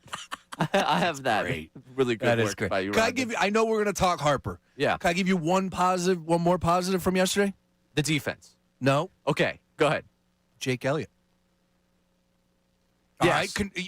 The outside Hell yeah. noise. The outside noise. I know kickers. Right. yeah. For over 1,000 points. Big day in history as far as the Eagles are concerned. Correct. And in that tough conditions, it put him right through the middle of the uprights. He did his job. So that was the I can't repeat what was said by my friend's fiance when he went to step to kick because she used a couple of expletives describing watching Jake Elliott this season. There's zero confidence. Absolutely no I didn't have confidence. It was I was like holding my breath. Yeah, I'll bleep in course. This is going to happen. This is how this game's going to go. And it was like, oh no, all right, you made it. them both. Hey, feel all good. There you go. Feel all good. So you know what? That is a positive. I could sprinkle a few in. Yeah, there. way to sprinkle in All the right. positive Nice, there. nice. See, it wasn't the Eagles that were victimized by their kicker yesterday. That's a good thing. There you go. It was the Bills. It was the Bills. There you go. Let's get to Harper. Ah, love it. So I bookmarked this. I saw the text then from you. I was like, oh, good. This is good. We're on the same page with this. Bryce Harper in the cage, get some offseason work in, wearing a T-shirt that says not elite. Obviously a nod to the conversation we had for 2 weeks after the Phillies season where Dombrowski pretty much said, I don't know if he's going to be elite again. He's a good player, not a great player. He's a good quarterback, not a franchise quarterback. That's the line we pretty much got from Dombrowski where, hey, Freddie Freeman's still a good player. He's just not elite. Bryce Harper, he might not be elite again. Harper, taking exception to it. Harper talked about how much he was hurt by trade speculation to Matt Gelb. We lived that 2-week storyline in October. So much so is one of our top 10 stories, the holiday programming you heard here on the Fanatic. Harper wearing the not elite T-shirt. Your thoughts on that one? Well, I thought that the comments that Dombrowski put out there, first and foremost, were uncalled for. And I think there is a time and place for certain, for that talk behind the scenes to Bryce Harper. I think he's earned that type of respect. He's been around the game. He's 33 plus years old, right? 2-time MVP. Like, if you have an issue with him, go approach Bryce Harper. So I didn't have too much of an issue with the T-shirt. And I always fall back to this side of thinking when it comes to certain topics like this, and I'll just put it out. These guys are wired so much differently than everybody listening, you and I. Yep. Like, we're talking about the best of the best. It's a 1%er here, Bryce Harper. 2-time NL MVP. They don't grow on trees. Not at all. So this is the first time in his career, in his life, from Little League to high school, we played a year, to community college, to the minors that he got a cup of coffee, to the majors. He has never been referenced as not elite. This is the first time. All right? Had a pretty good season last year. Was it up to Bryce Harper standards? I don't think it was. So for him to go out there and say, you know what? I'm going to put this on a T-shirt. I'm going to remind myself when I get into the cage in the off-season months that this is the way that people are, thinking about me. This is what my head of operations for my franchise is saying about me, then that's what makes him tick, and I'm all for it. Go. Yeah, a lot of people are making a lot with it. Oh, we can't pull this crap. Like, all right, Dombrowski was brutally honest about him. Guess what? Dombrowski, when you say something like that, you open up your player to responding like this. If it ends up where Harper causes a rift within the Phillies organization, then that's on him. If he's having some good fun with the T-shirt, I'm in on it. I think Harper got caught in the middle of a little bit of negotiating between Dombrowski and Boris. Dombrowski being like, hey, man, shut up about the contract extension. We gave him 13 years. There were no opt-outs. You had the opportunity to do it. He's getting $330 million. I'm right now trying to get him a World Series championship, and I'm up against it payroll-wise. Shut up about a contract extension. I got things to take care of this offseason. I always felt like it was kind of one of those, like, hey, I don't want to be reading a story in the Inquirer in December that at the winter meetings Boris was gathering reporters talking about a contract extension. That was my read on it when he said it. Is that what he was saying there? Maybe not. But that was my read on it there, that Harper got caught in the middle of You could be right. a Dombrowski-Boris thing. There's always something that's happening behind the scenes that we're Right. not privy to. And Dombrowski opens himself up for this response from Bryce Harper, if that's the case. Bryce Harper wants to wear the not elite shirt? Sure. You're playing a little bit of the victim here. Sure. You're like, he knows what he's doing because ultimately there's going to be a piece of this fan base that's like, you're right. Dombrowski was way out of line. And, you know, you should respect what Bryce Harper's given us. And to that part of the fan base, I'm not telling you wrong to feel that way. To me, it's part of his branding. Bryce Harper is a genius. We had Jason Worth on, like, one of the first weeks that Johnny Marks was back. And Worth said, like, he's just a marketing genius. Like, what Harper does and what he's done since he's gotten to Philadelphia, he has become so in tune with the business side of all these things. He realizes wearing a not elite shirt, good for the branding. Hey, I'm a motivated Bryce Harper. What are we going to talk about this offseason? Oh, look how motivated Bryce is by Dombrowski's comments. Like, he's trying to turn this into a positive for him personally and hopefully turn it into a positive for him playing. Well said. I think you're spot on with it, and I just thought that there were some people, and again, it's always going to be that case when you get a topic, especially about a superstar here in Philadelphia, that there's going to be some out-of-bounds takes on the right and the left. I saw people saying that, you know, he wasn't close to elite last year, and it's annoying to watch him push back forcefully. I didn't really take his comments to Matt Gelb and this T-shirt as pushing back forcibly. I know that, as I said, the sentiment was online. And he can. Guess what? You were called not elite by your president of baseball ops. If he wants to, go ahead, push back on it. The only thing is, you have to realize that means you have to respond on the field. I don't really, like, your response off the field, cool. Wear the not elite shirt, go back after him that way. Like, have a little fun through the media at each other's expense. Sure. As long as it results in, hey, your OPS is back over 900 and you have another elite season, Where should says Dombrowski's an idiot? I don't care. Like, just do something for me on the field. Well, one, I would say the funny thing was people were clipping that video, and you really couldn't make out exactly say not elite. It still was blurry no matter what, but it does say not elite. And number two is he is a TikTok star. He's a guy that's trying to grow his brand. I know you mentioned that. Brand guy. He knows that this is going to get to some chatter and some clicks and some views, and it did because it took over the timeline during a weekend. Right. To go on Saturday, that was all I was seeing was people react to, Bryce Harper, not elite shirt. If he wants to sell him, guess what? He doesn't need a contract extension because I'm sure a ton of you would buy him up anyways. I would much rather him in the cage taking some cuts than him making a frappuccino in his kitchen, you know, with some whole milk. Yeah.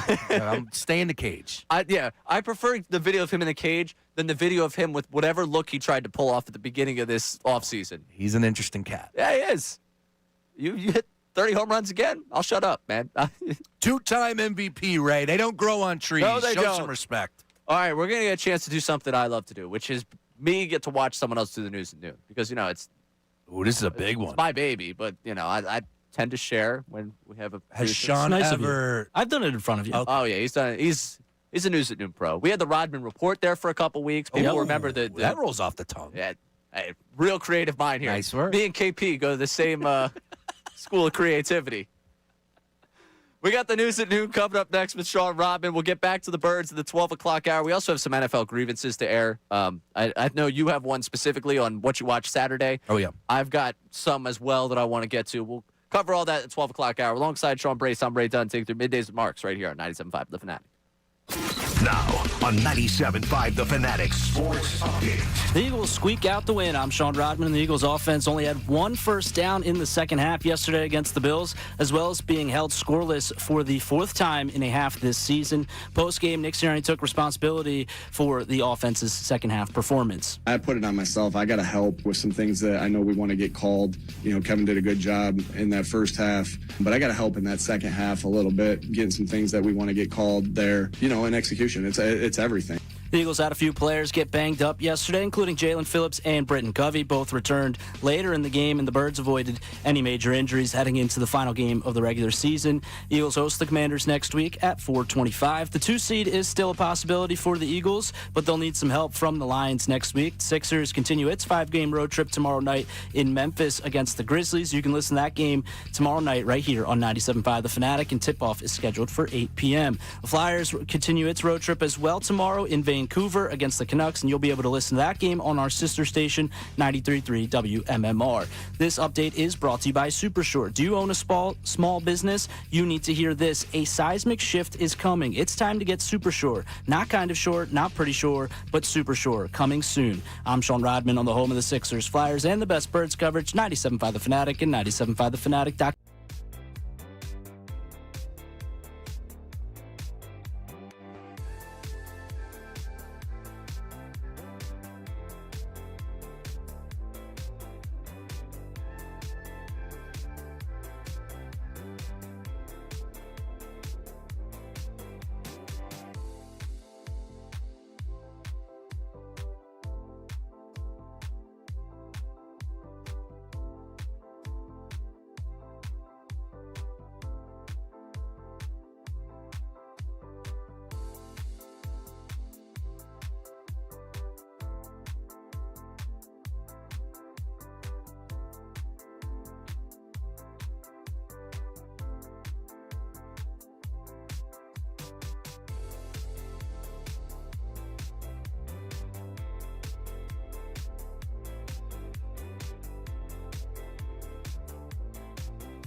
Fox on WBEN, WBN HD1, Burlington, Philadelphia, Beasley Media Group Station, broadcast live from the Comcast Business Studio, powering possibilities. Johnny Marks back tomorrow alongside Sean Brace. I'm Ray Dunn. Sean Rodman about to bring you the news at noon. And just on a Victory Monday. That's Monday right. in which we're celebrating a victory. Where Jake Elliott made his kicks. Yep. Defense did their job. 5 sacks. And if you were exhausted from the holiday and fell asleep at halftime, the offense looks splendid. It's funny because I put a couple tweets out at halftime. You know, you're really good at that. As I've grown to know you, you're fantastic at the first half flex. I was not flexing, though. It was just more along the lines of reporting the score and a little, like, look, I'm looking at it right here. I'm a big Threads guy these days, right? Oh, are you? Big Threads guy. Give me What's a it like follow. over there? Hello! Hell of a first half for the Blue Eagles. Sky guy? You on Blue Sky, too? No.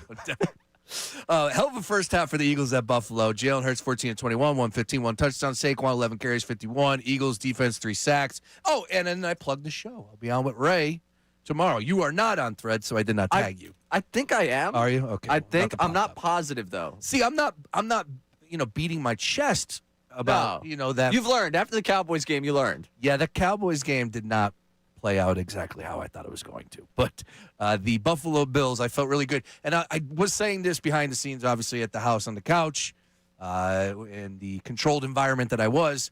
Buffalo is a tough team to put away, need to score more points. And we were talking a little bit more about how we wish they were finishing some drives. Yep. Oh, by the way, it would have been nice to get that pass interference call. You know, if my stud wide receiver is going up with one arm, I would like to believe that the referee who is paid to do the job of officiating the game would say, you know what, there's probably a reason, and let's throw the flag. AJ's not just playing for the highlight there. And then flipping the call, like what is going on, or overturning the call. Yeah, I'm still hurt of the Devontae thing. It was just brutal. But the AJ one was blatant. Pretty egregious. Throw the flag, man. Pretty egregious. I try not to be that guy, Ray. Right. Try not to be that Hey, guy. listen, can't blame the officials. If you're blaming the officials, you put yourself in the position for the officials to get blamed. I like that. Nice work. Thank you. I've done this a time or two. I am on Threads. I have you exactly are? 0 followers, All right, so well, I have not really put the Threads thing together. I'll find you and I'll follow you, and we'll follow each other and talk to each other there. All right. All right, Sean Robin, let's get to the news at noon.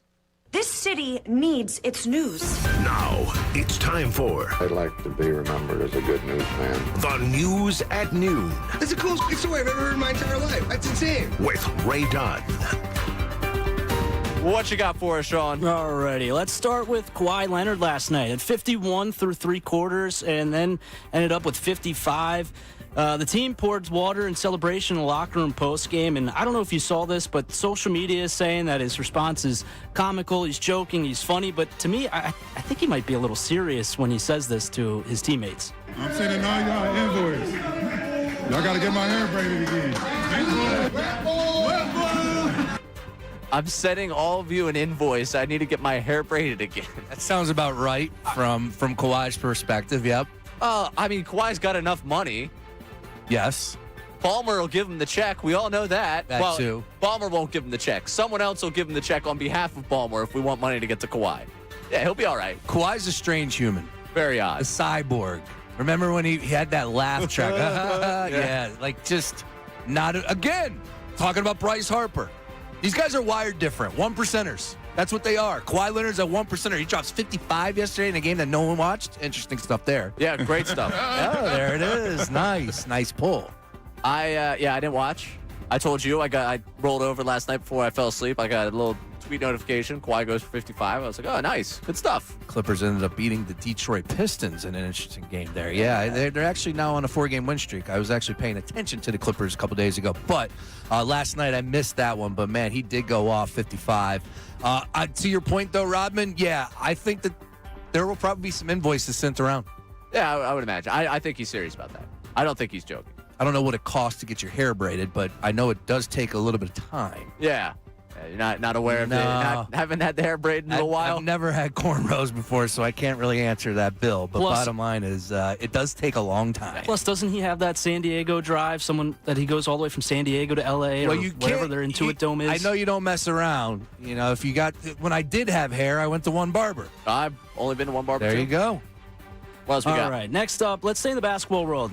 Christmas Day, J.J. Redick had quite a few things to say post-game, but did you see DeAndre Ayton's response to it? Incredible. I did not. So for everyone that missed it, J.J. Redick had said that was upset with his team's performance on Christmas Day, and he said he would, quote, make the team be uncomfortable at practice on Saturday, and this was DeAndre Ayton's response.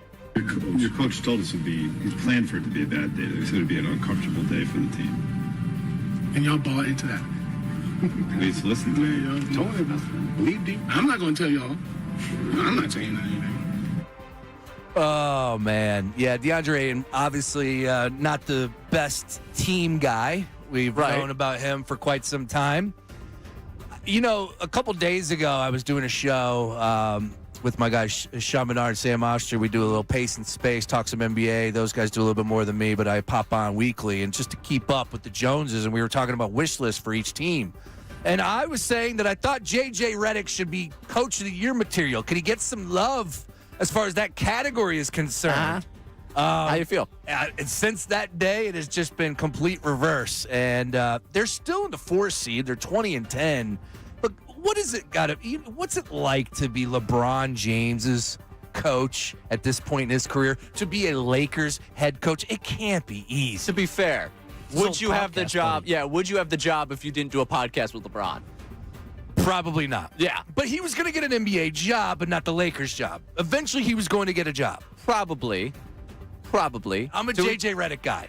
Okay, I got it. This is where, Well, it might have worked because they won by 24 last night over the Kings. But did you see the video, the follow-up from the practice? They were doing, like, in between, dunks. Like, nobody was taking it serious. I did see that. Yeah, not good. JJ became, in that quote after Christmas, everything he hated about Doc Rivers. He walked it back on Saturday, but he became everything he hated about NBA coaches in that soundbite.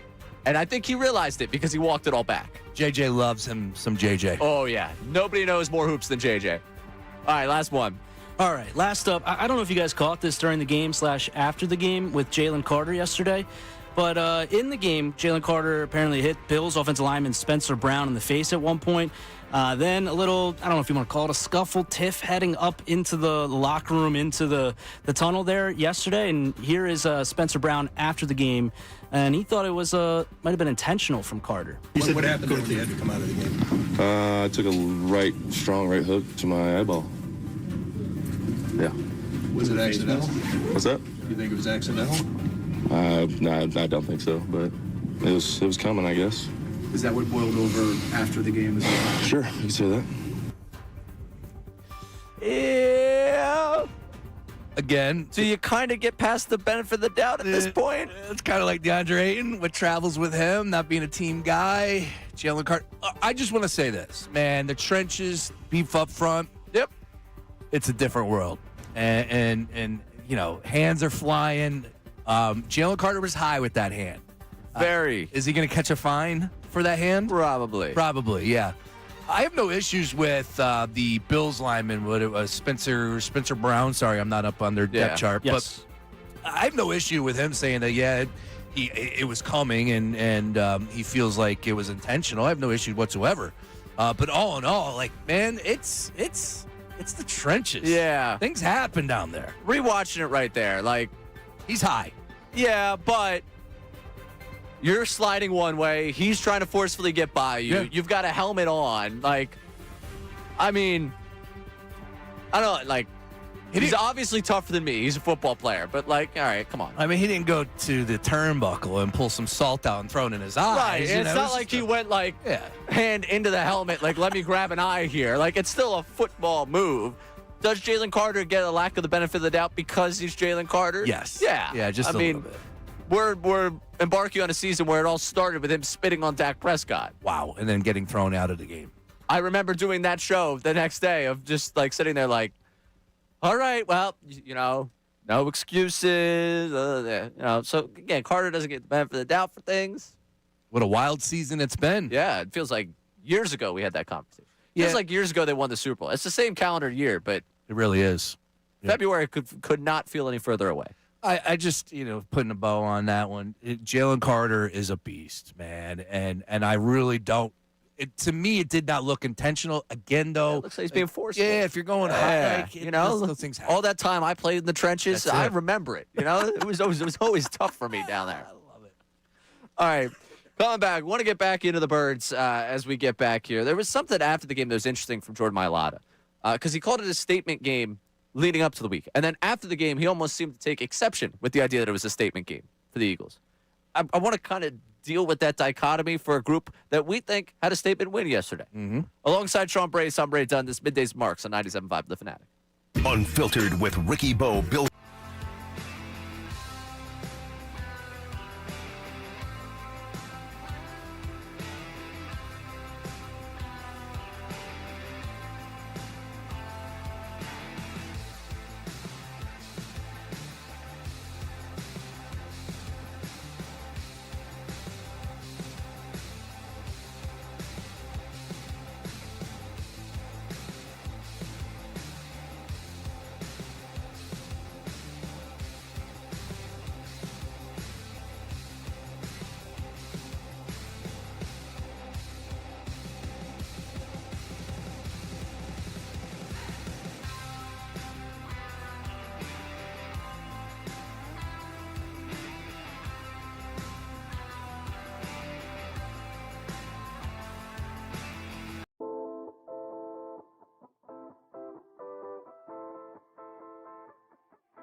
I had to get what you guys wanted. I know you also more up your alley as well, Ray. So Yeah. I appreciate it. This is his ringtone. This is your alarm, you said, right? Yeah. This what I wake up to every day, and I snooze it, and then I hear it again 5 minutes later. I had Avicii Levels for a few years. That was the song that we get up to. Yeah, that was a strong one. That one got me up. Strong Yeah, one. that was good. Oh. Stupid. You got me on a Monday morning There just it is. bouncing here in the studio like crazy. Good tune. Good tune. It is a great tune. Alongside Sean Brace, I'm Ray Dunn. Middays Marks here on 97.5 The Fanatic, reacting to the Birds' win over the Bills 13-12, which, again, great defensive performance. Jake Elliott made his kicks. They blocked an extra point. The offense for one half looked good. And you know what? Maybe that's all I can ask for in today's day and age. Maybe I got too greedy, wanting 4 quarters of an offense. Maybe that's what we've realized this season. Yeah, it's just, that's honestly the way we should approach it moving forward. It's like, all right, there's two good quarters. That's it. Cut it off. It's like if I could view the second half of the game just cutting out we basically did cut out the offensive parts because it lasts like a minute and then there it is. They're punting it back. So it's all over. 17 snaps was it in the second half? 1 first down and just first drive. Yeah. First drive of the second half. They got the first down. 17 plays, 17 yards. The 18th play of that second half was them kneeling. Wow. So 18 plays, 16 yards, if I read the game book correctly, which not a math guy, so you never know. Hey, you want to end every drive with a kick, and you want to end the game in victory formation. I didn't really end every drive with a kick, but victory formation, 1 out of 2 ain't bad. Something like that.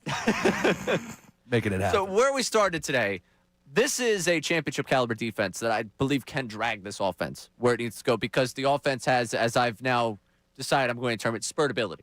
They can be good in spurts. That could be enough to get you past an NFC where I look around and say, yeah, that Rams team concerns me. Matt Stafford concerns me. Quarterback play across the rest of the NFC, and given the totality of the team, because I think the 49ers, I probably don't give Purdy enough credit, but I think the 49ers, if they can't stop the Bears, I think there's a legitimate concern where could the Eagles put up enough to get past a Purdy-led offense. The Shanahan-Fangio, I think, chess match would be wildly entertaining for us. They have enough there. It's about believing it can happen 4 straight weeks, which if you don't, I don't begrudge you for not having that belief at this point. It's a statement win, and we've been clowned a little bit about that because I think it's a statement that says this defense can take care of what you need at any time. They had that team shut out. Like, if the offense gives you 3 points in that second half, that game's over. Yeah. I mean, essentially, you get to 60, maybe they go for 2. They don't have the missed extra point. Maybe they can send that to overtime because they have 2 touchdown drives. But to me, they would have sustained enough offense to get the 3 points that you probably run them out of time with the number of stops the defense keeps giving you. Like that Chargers game, as bad as it was, defense kept you in it. Defense kept you in it. Defense kept you in it. Last 2 weeks, we know what they've done to terrible opponents. And they did it against one of the best teams in football. Now, going into this week, we say statement win. And we can use that phrasing because the team used that phrasing. We weren't playing radio man of, does this team need a statement victory this week? No, Jordan Mailata said it at his locker last week. Now, Mailata, after the game, almost took exception with the label that he put on this game. Take a listen. For me, perspective-wise, I just don't like when we're not considered a heavyweight and when we're like, oh, you guys have to match down. That no, I think we've deserved a little respect, just a little bit, a little consideration. But it is what it is. So he says that they deserve a little respect and they should be considered the heavyweight. When going into the matchup, he called it a statement game for them. And, oh, by the way, they were underdogs. Right. Again, we went over, the Buffalo Bills history and how difficult it is to beat them there. Right. They were 2.5 the majority of the week and popped up to a field goal right before kickoff. No surprise. Jordan's an interesting cat. He's another one that I think loves the sound of his own voice. He very talented, unbelievable story. Love him. So right. Having a down year. Don't confuse it. Yes, but I think the bar was really high. Correct. Remember where he came from. Mailata is this generation's BG in the sense of he's going to echo the sentiments of the head coach. Okay. He's always going to tell you they have a chance. Yep. He's always going to try and preach, hey, we're a great team. We just got to put it all together. We're a really talented team. Listening to Mailata talk, and I understand Brandon Graham's still in that locker room. He's back in that locker room. We got, all that. But I think Mailata has become that guy that, we're going to figure it out. We got the piece here to figure it out. He loves the 1 block away.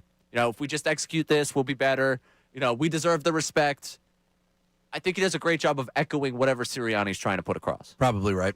Yeah. And I don't begrudge him for that. No.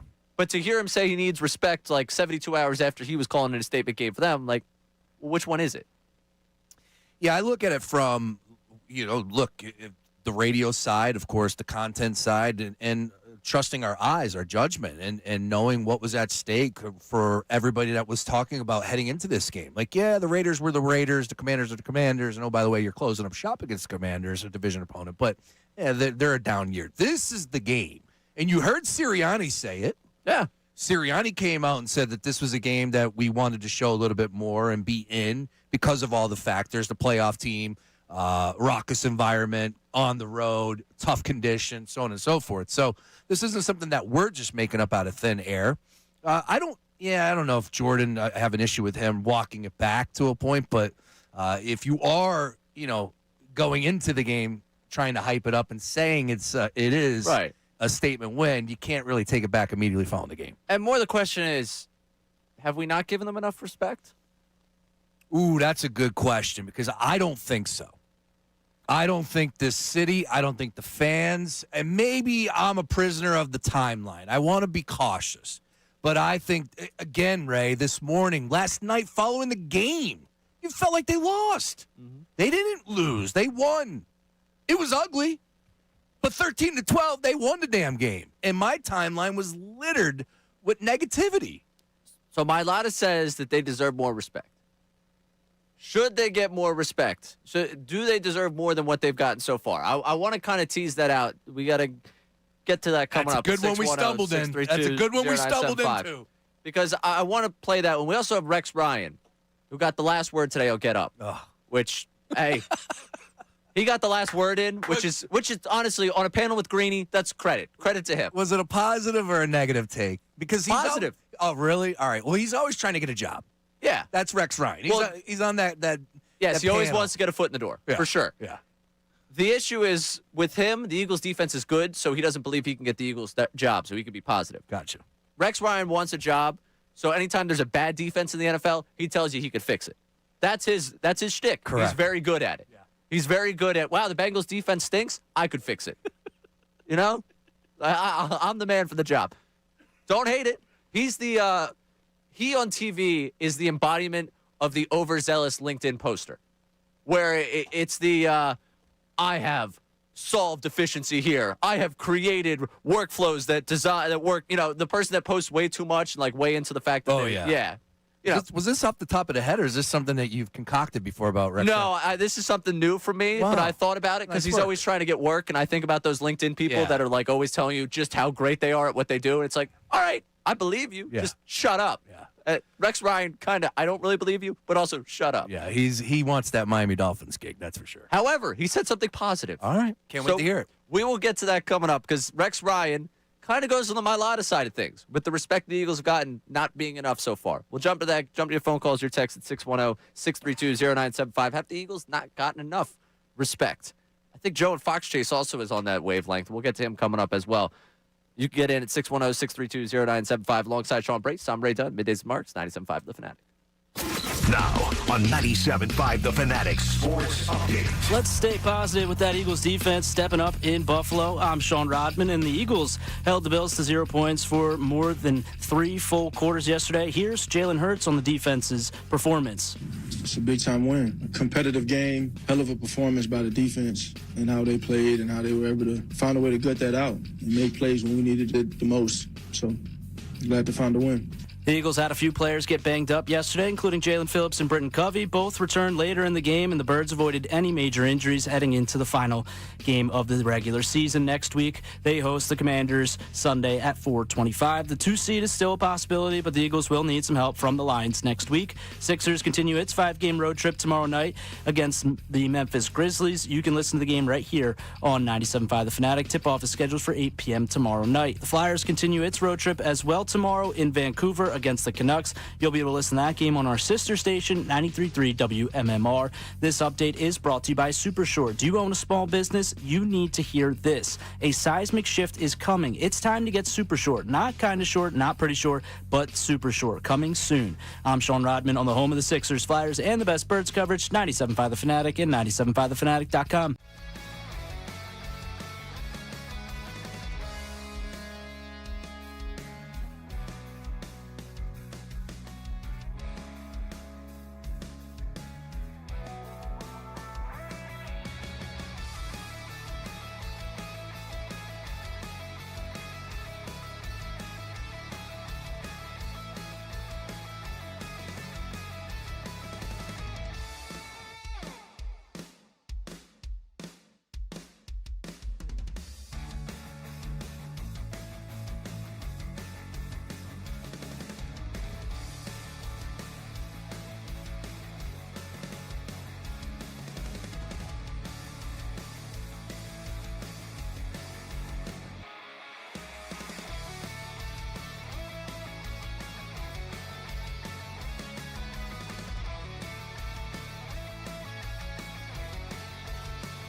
The offense has struggled, but this is a championship caliber defense again. With Jalen Carter healthy. Playing at home is going to be critical. Absolutely love Orlovsky throwing that in there because Orlovsky was the one that said they were a bottom 5 defense without Jalen Carter. And he was just like, when Carter's healthy, just like, hey, if anyone wants to try and pull receipts on me, I'm just going to keep standing by my they're a bottom 5 defense with a Carter, which they weren't. They were a very good defense. See, as I said, nobody is better on television. Nobody knows more about the game of football than Rex Ryan. It's great. So, he's out there pounding the pavement. We've been so supportive of Rex Ryan as a television analyst for a long time. Lord. Let the record show we never once questioned Rex Ryan on television. No, especially with that take right there. No, and look, he's not lying. Like, we've been talking about this for the last 2.5 hours. This is an elite defense. Yep. What else do you need to see? We're way past the sniff and butt stage, as I like to say here, Ray. Ultimately, we've played a lot of NFL football. We got playoffs in 2 weeks. Playoffs? Yes, 2 weeks. Playoffs. It's insane how fast this season went by. We know what this defense is capable of. Unfortunately, on the other side of things, we know the deficiencies when it comes to the offensive play calling, and that's where we're at right now. Yeah, and that's when you say what else more do you need to see, I understand you're speaking to the defense, but I think when you're speaking to the greater people at large here, they're listening to Rex Ryan say that no, they're not better than I think. It's because of how spotty the offense has been. And just you can't have a second half in a playoff game against the caliber team you're going against not score a point. You wouldn't think that you can win that football game. Unless Sam Darnold turns into Kenny Pickett. Which would be great. Could happen. Would be thrilled by that. Would be thrilled by that. Who scares you, Ray? That's the question I want to know right now. The Eagles. That's who scares me. That's the terrifying part of this. Because Rex Ryan's right. Rex Ryan is right. The Eagles are better than people think. You know what terrifies me about the postseason? The Eagles. I'm not that scared of the 49ers. I'm not that scared of Sam Darnold. I'm not that scared of pretty much anyone you could bring to the table. I could find justifiable reasons for this team to beat just about anyone out there in the playoff picture right now. What scares me is this team. I'm terrified. I look at this Eagles team, and I see a championship roster put together. It's an elite defense, and you look at the names on offense, and you're like, that's a team that could go back-to-back. And then I watch the team, and I want to wash my eyes out in the second half. They scare me. The Eagles are what scares me in the postseason, and that's not a compliment. It is absolutely terrifying to think about how this team could just turn it off, and just like that, I'm showing up the next day doing a 4-hour funeral for a team that's got a championship roster that can't figure it out consistently on offense. Roaring round of applause, Ray. Nice work on that one. Yes, I'm right there with you as well. This team is scary at times, but it is frustrating. More so than anything, terrifying for me. Yesterday, that second half was so brutal to sit through, and we've seen it a few times this year. As I said, played plenty of football. So I don't think anything's going to change, and that's why I'm allowing you to say the word carry. This defense carrying the Philadelphia Eagles into the playoffs, and could they do something spectacular due to the play of that defensive side of the ball? We'll see. But terrifying. Yeah, I'm right there with you. Drag's the word we're using. Drag them, not carry them. Dragging them. Drag them across the finish line. Oh.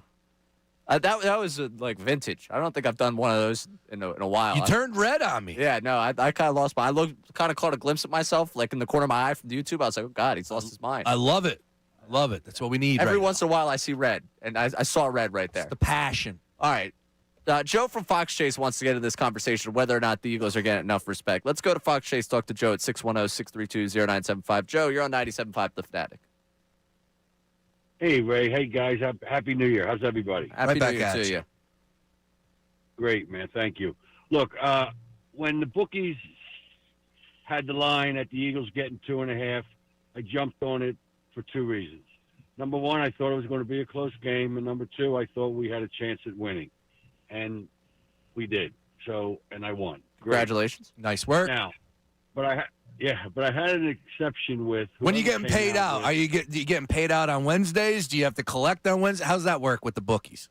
It's been a long time for me. I get paid tomorrow. Not a boy. All right. I'm talking about, baby. Yeah. Happy New Year to you. It's a beautiful thing. Here's the other thing. Whoever came out with this, I'm not sure I missed it, but that you're going to tell me it was either percentages of either getting to the Super Bowl or winning the Super Bowl, and the Eagles in Tampa at 5%. No way. How could Tampa be at the same percentage as the Eagles. That's absurd, isn't it?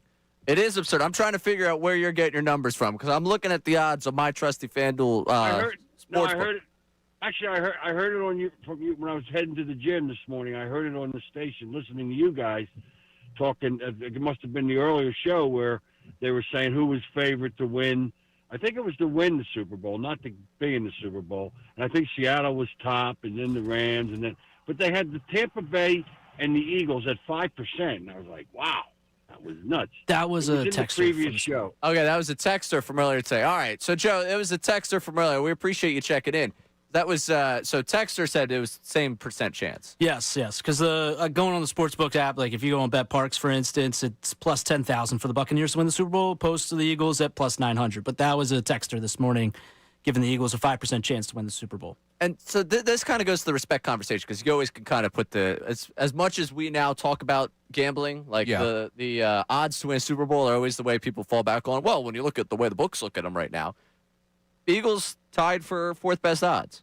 It's the Eagles and the 49ers. Right now, the Rams, who are going to end up with the fifth or the sixth, they're going to have to go on the road entirely. Pretty funny.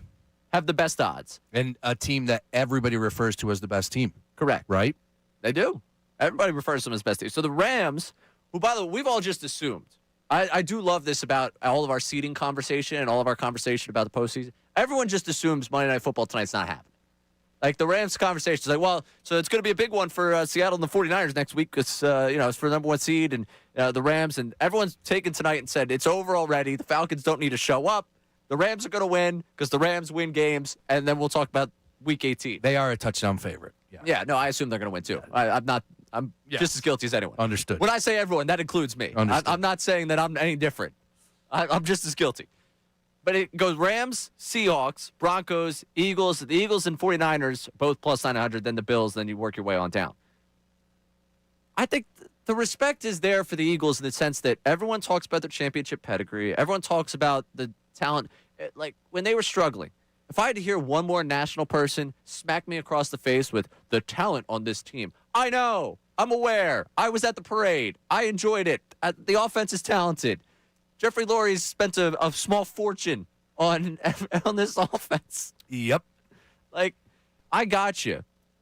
I think they get enough respect because the offense that they've given you week in and week out, we'd be crazy not to question. You know, the odds are a different conversation, right? Like that comes on money, and there's a lot more that goes into those listing the odds. And the Eagles right now to win the NFC, only behind the three NFC West teams. You want to talk about disrespect? How about the Bears? The Eagles are at 5-1 to win the NFC. They represent the NFC in the Super Bowl. The Bears are at 9-1, plus 900. That's disrespect. Because you're talking about a Bears team that continues to win. I know they just lost yesterday to the 49ers, but still, they had put together some really big wins, including here in Philadelphia and on a Black Friday game that had a lot of attention. Last night, it was fun before the game. I talk to people. It's like, all right, who in this room thinks the 49ers are frauds? Who in this room thinks the Bears are frauds? Great. These two teams are going to put up the game of the year in front of you, and, like, you're going to enjoy it. Like, it was so much of, I don't know if I believe this team. I don't know if I believe in that team. Both of them put together a great game. One team had to lose. I mean, didn't have to lose. But if you were to take a shot at the Chicago Bears, like, what's the one factor that makes you a non-believer? Williams. Meaning he's a second-year quarterback, first taste of playoffs? Yeah. Or because I think he's special. I think he's a talented quarterback. And, of course, with Ben Johnson, it's just night and day. Yeah, well, Ben Johnson's going to put him in a position to succeed. I think that Black Friday game, the way they ran the football, definitely helped out the fact that he did not have nearly his best game. It was ugly conditions. It was ugly conditions. Fair about that. Yeah. And I'm a Caleb Williams backer. I can tell. I am. I could tell. I am. I was. Like, people like Merrill Hodge going, I watched tape. This guy isn't special. I'm like, he was a badass at Oklahoma, carried on at USC. If we're going to make a mountain out of a molehill for some of these quarterbacks that are going to go number one overall, right. I was okay with doing it for Caleb Williams. Like Mendoza going number one overall. Not yeah, quite going to buy that one. Yeah, exactly. Raiders lost the game, got the first overall pick, and still don't think that they have a quarterback in the future with that first overall pick. Caleb's got a cannon, and by the way, he makes plays with his legs. No, he's had a good run here this season. I don't know how I was going to respond in that moment. I don't know how it's going to go down. Like I'm right there with you on that. Yeah, it's a different monster in the playoffs. It is, and I'm going to be cautiously optimistic on that one. I also just watched the 49ers hang 42 on them, and I'm like, defensively, they've been like the difference of the Packers game to the 49ers game, the week-to-week nature of that defense, I don't know how it carries. Like, I don't know. The Eagles, to me, were so much more their own problem offensively than the Bears' defense was the problem for the Eagles' offense, if that makes any sense to you. How many did the Eagles score against the Chicago Bears? 15. Oh, 15. man. Yeah, but man. if you want to really give credit there, it was 9 before the game was pretty much over. Yeah. Yeah. Nice. Good stuff. Way to depress ourselves on a Victory Monday. Yep.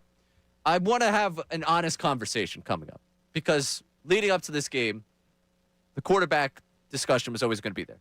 Allen and Hurts is always a fun back and forth for people because in this town, if you are the staunchest of Hurts defenders, the quarterback you pick at is Josh Allen because Josh Allen is on the mantle without the Super Bowl and all that.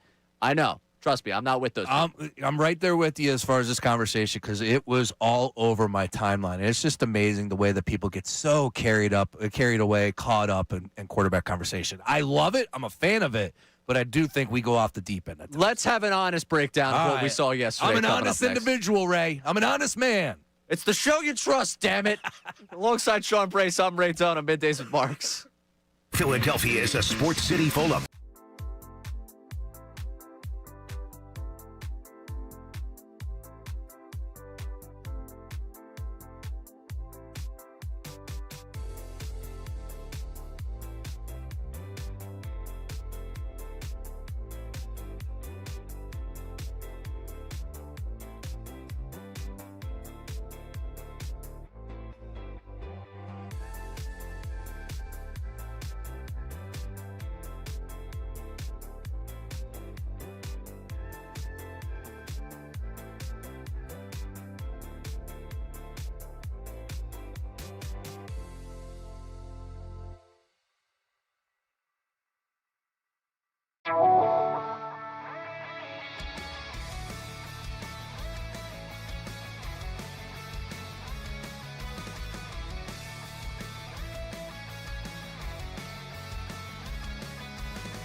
always said. And rules of the game brought to you by State Farm Insurance. I would always do something stupid like that for years because that used to be something that was, a broadcast sponsorship for many, many years, a long time ago.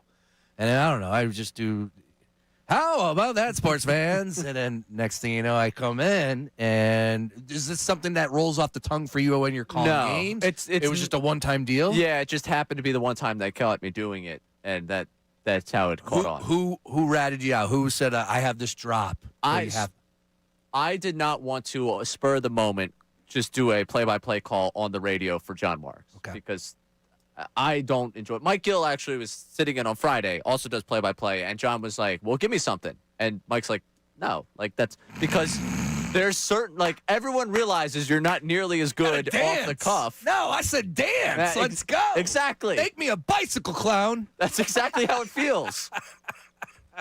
It's like a doctor going to a party and someone be like, hey, can I pull you aside real quick? I got this weird rash. You think you could diagnose me? Hysterical. It's like sometimes, no, I don't want to do that. I want to do it when I'm actually doing it.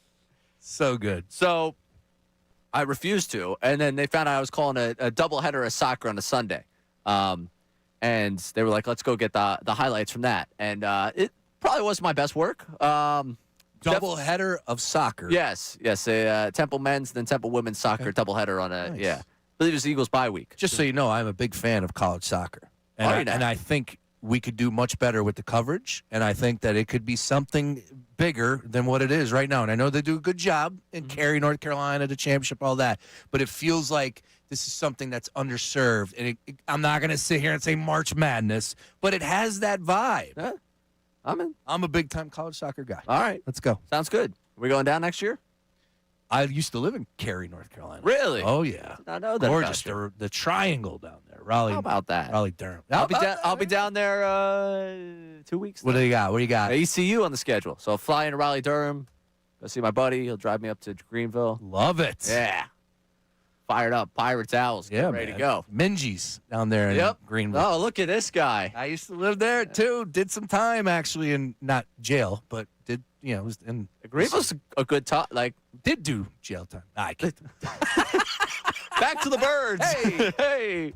All right. Before we get to the quarterback conversation, I want to hit the text line here at 610-632-0975. What do we got, Robin? All right, first up, someone reminded me that text that was from the morning show we referenced. That was 5% for the Eagles that a texter gave was for the NFC, not to win the Super Bowl. Oh, to win the NFC. All right. Even So smaller. Joe is To stick on that realm, another texter checking in saying, I have more faith that the Eagles will lose the first round of the playoffs than make the Super Bowl. No. Again, we don't know who the matchup will feature. That's Right. number one. It's show me the perfect team, right? I continue to say, every team is flawed. Are you going to tell me the New England Patriots are going to be in there from the AFC? Yeah, they look great against the Jets, but didn't they just lose to the Bills? Right. Yes. Right? Like the Seahawks. Are they the perfect team? Come on, man. Sam Darnold's your quarterback. A lot of big-time Seahawks fans on Threads. They were coming at me. Oh, is that They were coming at me. On Threads is the official Seahawks fan app? A lot of people Where the in the Pacific algorithm Northwest. just delivers you to Yes. Seattle? Yes. Sean Brace. He's big in Seattle. Huge. They love me. And I think you can find some flaws. It's a great defense, good home field advantage, no doubt. But Sam Darnold's the quarterback. You know he's going to turn into a pumpkin. It happened last year when we all expected it. I don't think anything's going to be different. So the credit I would give to that texter is, like, if we're talking, we just did the sportsbook conversation. If you're parlaying 3 consecutive Eagles wins to get to a Super Bowl versus 1 loss, the more likely scenario, just by the books, would be the first round loss. Just because, again, we talk about how inconsistent they have been. You can understand why you would feel that way about it.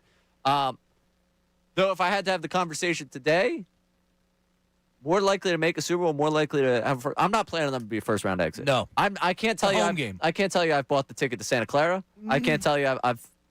I'm fine with that. Today, I'm probably going to go walk into Vito's office after the show. All right. We're going to have a little debrief about, hey, post holidays, New Year's coming up, like just, hey, what's going on with the station, all these things. I'm not today going to say, yeah, so February. Radio Row, I think this is who we should be starting to target. That's not, not exactly. You always should be planning ahead, yes. But, it's not exactly the way I feel about the team after watching yesterday. No, and like I said, it comes down to the matchup, so we are a little ahead of ourselves when it comes to that, but that's fine. I get it in the grand scheme of things. We love a good hypothetical. From the texter's perspective, I'm not going to sit here and say he's wrong either. You could feel how you want to feel. But I think this kind of teeters into the disrespect conversation. This is a team that's battle-tested. This is a team that has been there and done that. Oh, by the way, it is a home game. This is a team that's not going to lose at home in round one. Not going to happen. I worry that my confidence is more my disrespect to the field than it is my respect for the Eagles. What happened again there? Run that by me one more time. Okay, so we're talking about being disrespectful to the Eagles, right? Yes. I think that I'm more confident in the Eagles because maybe I'm disrespecting the playoff field. Gotcha. Because I'm saying, well, this is unknown combat. And maybe I'm doing a very good job putting my blinders to the hey, there's some problems here you don't want to address. Yeah. And I'm just like, well, Sam Darnold's over there. Oh, that 49ers team's banged up. Oh, they beat the Rams every time.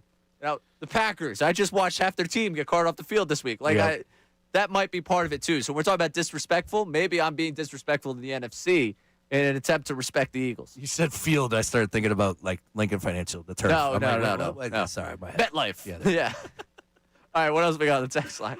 All right. Our friend John C. from Manayunker in Tennessee says, if Petula is left in charge of offense, play calling in the postseason, I don't know if the defense can sustain so much playing time at their current level to win multiple games. There is a legitimate question. We get to the rest first, Rust, with the 2 seed. We're both playing the starters. We both have had that, reserve the right to changing judgment when we hear more about what the Lions could be doing, who could not be out there, and we want to be responsible about this.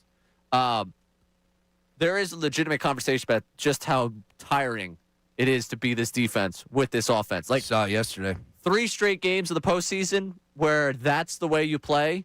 Are we talking about an NFC Championship game? If you win those 2 games and you end up like the attrition on that side of the ball, where it's like we every week have to bail you out and be on the field for 30-something minutes, and like, are we talking an NFC Championship game where the second half is just like, oh no. That's what happens when your defense plays that much in a season. You can't put anyone away. Well, when you're an elite unit, such as their defense is, you're talking about the best of the best. Now, am I getting ahead of myself by referencing the 2000 Baltimore Ravens that absolutely carried dragged, you would say? Yes. Trent Dilfer in that offense to the finish line for a Super Bowl championship over the Giants? Absolutely. 21-3 in the playoffs, 24-10, 16-3 over the Raiders in the AFC championship game, and then 34-7 in the Super Bowl. If that's the type of defense that the Eagles possess, and oh, by the way, I know it's not the playoffs, but you look at the teams that they have beaten, the playoff teams that they have beaten, such as the Green Bay Packers, such as the Buffalo Bills. Like, we've seen this recipe. We've seen this formula be successful. I'm not going to sit here and say that's how we would want it to play out, but I think they're capable of. They're capable of it. It's not 100% success rate. They go to the Bears. No. Back to that game. I don't want to take us down the Chargers rabbit hole, but like, there's reason to believe you can do it. Yes. I'm not today going to knock away the people that say, I got yesterday didn't give me any reason to believe that they're going to do it again. No, as we sit here breaking down this conversation, you need more from the offense. Yeah. You just have to get it. And they're capable, and they need to play better. Yeah. Like, answer the call. Please. What? You know what? Answer the call in January. You want to let the call keep ringing? Well, there are some people out there floating the idea that they're playing possum with Jalen Hurts. I think Hurts is playing possum running the football. I think Hurts at this point has decided that I'm not going to put my body on the line for a December game when I'm going to make it to January. He's another one I'm throwing my hands up in the air because there are games that I watched this year that he looked a half a step slower. A half. I'm not saying a full step, but just wasn't able to get to the outside of the pocket and then pick up 5 to maybe 8 yards. 2 instead of 7. Exactly. Yeah. But then there are times where he's, keeping it, and next thing you know, he's breaking it for 10 yards. So, I don't know. Hopefully that is the case, because if he's able to make plays with his legs, that only opens things up on offense. Hey, man, keeping the main thing. That's it. Hey, look, that was an impressive win. Rain, sleet, snow, Ray. It don't matter. Eagles trained to go. Eagles trained to go. All right, how about that coming up next? We got a couple of things. I know I'm jumping into another team in this state because I'm fascinated by everything going on in the AFC North. I believe you have motivational speaking for us. So good. So good. I have no idea what Rodman's got. So stay tuned because I'm going to find out on the air, same as you, about something betting related. Oh, all right. I like this guy's vibe. Yeah, he's a good guy. All right. Rodman! Rodman's a good guy. I need a winner. Alongside Sean Bray, Tom Bray, Middays and Marks, 97.5, The Fanatic. Now on 97.5 The Fanatic Sports Update. The Eagles squeak out a win. I'm Sean Rodman, and the Eagles offense only had one first down in the second half, as well as being held scoreless for the fourth time in the half this season. Post-game, Nick Sirianni took responsibility for the offense's second half performance. I put it on myself. I got to help with some things that I know we want to get called. You know, Kevin did a good job in that first half, but I got to help in that second half a little bit, getting some things that we want to get called there, you know, in execution. It's everything. The Eagles had a few players get banged up yesterday, including Jalen Phillips and Britton Covey, but neither one of them they both avoided a major injury, I should say, and they both returned later in that game. Next week is the Eagles' final regular season game of the year, with the Commanders will need some help from the Lions next week. Sixers continue its 5-game road trip as well tomorrow against the Grizzlies in Memphis, and you can listen to that tomorrow night right here on 97.5 The Fanatic. Tip-off is scheduled for 8 p.m. Flyers continue its road trip tomorrow night in Vancouver against the Canucks, and you can listen to that on our sister station, 93.3 WMMR. This update is brought to you by Supershore. Do you own a small business? You need to hear this. A seismic shift is coming. It's time to get Supershore, not kind of shore, not pretty sure, but Supershore coming soon. I'm Sean Rodman on the home of the Sixers, Flyers, and the best Birds coverage, 97.5 The Fanatic and 97.5thefanatic.com. The hits. Big hit by Ristolainen. That's 4 big hits by Risto since he came back into the lineup. The saves. Kowski looking, shooting, and a save by Vladar. The rebound, he got that too. Hudson threw it right back on goal. But Vladar has been good. The goals. Zegras going to the net. Zegras shoots.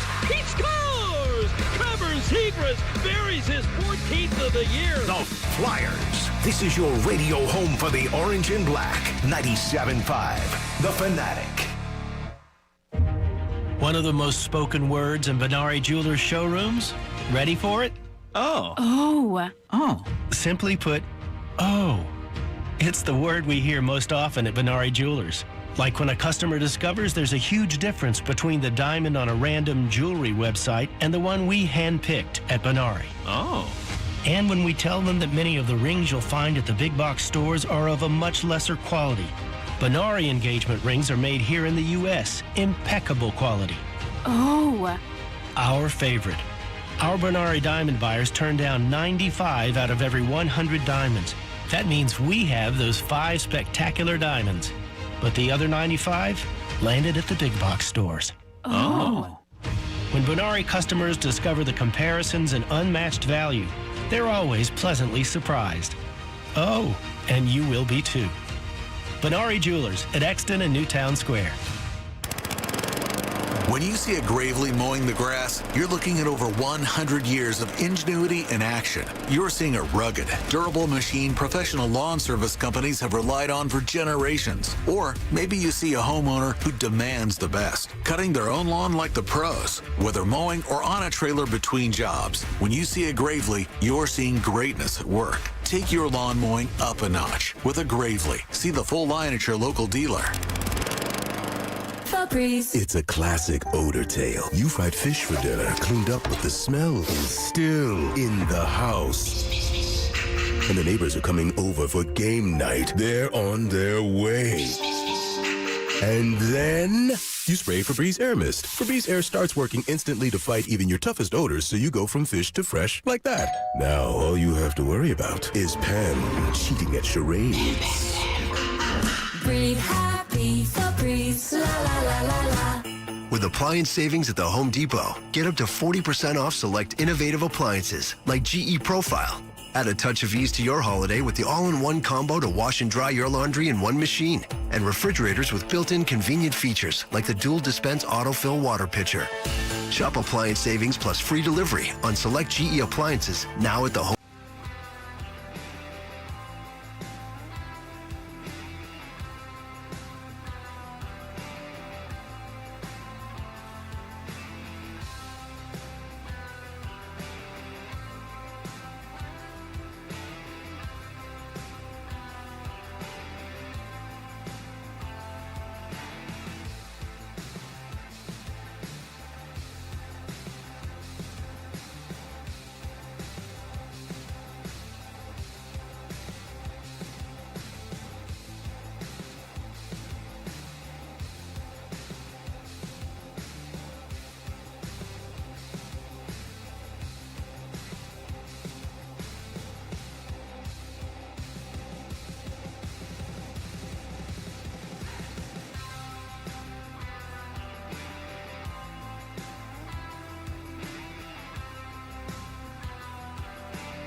Here on WPN HD1, Burlington, Philadelphia, Beasley Media Group station, broadcasting live from the Comcast Business Studio, powering possibilities. That wonderful 12 o'clock hour that we just brought to you was brought to you by Service First HVAC, offering 0% financing for 48 months, rebates and tax credits up to $4,300 from purchasing a heating and cooling system. Learn more. Victory Monday. We're going to take a look around the NFL in just a moment.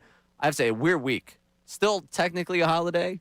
And, like, I'm missing, like, the middle portion of this week. I'm not here Wednesday. I'm not here Thursday. Nice. I haven't been able, like, Friday, gearing up to go back and then taking another day and then doing pregame, then coming back here for a few days. I feel very out of sync. I feel like the Eagles' offense in the second half right now, honestly. Yeah. Friday threw me off. I wasn't sure. It was the day after Christmas. I'm like, wait, today's Friday? Wait, what?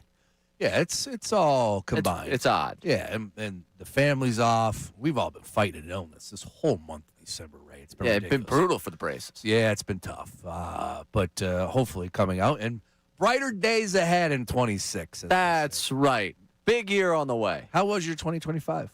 Pretty great. Yeah, honestly. Good. You know, it's great to hear. Yeah, a solid one. You know. Well, you know, versus expectations. Yeah, I mean, it went about the way, you know. Nice. Yeah, I could say some things, but yeah, we're here.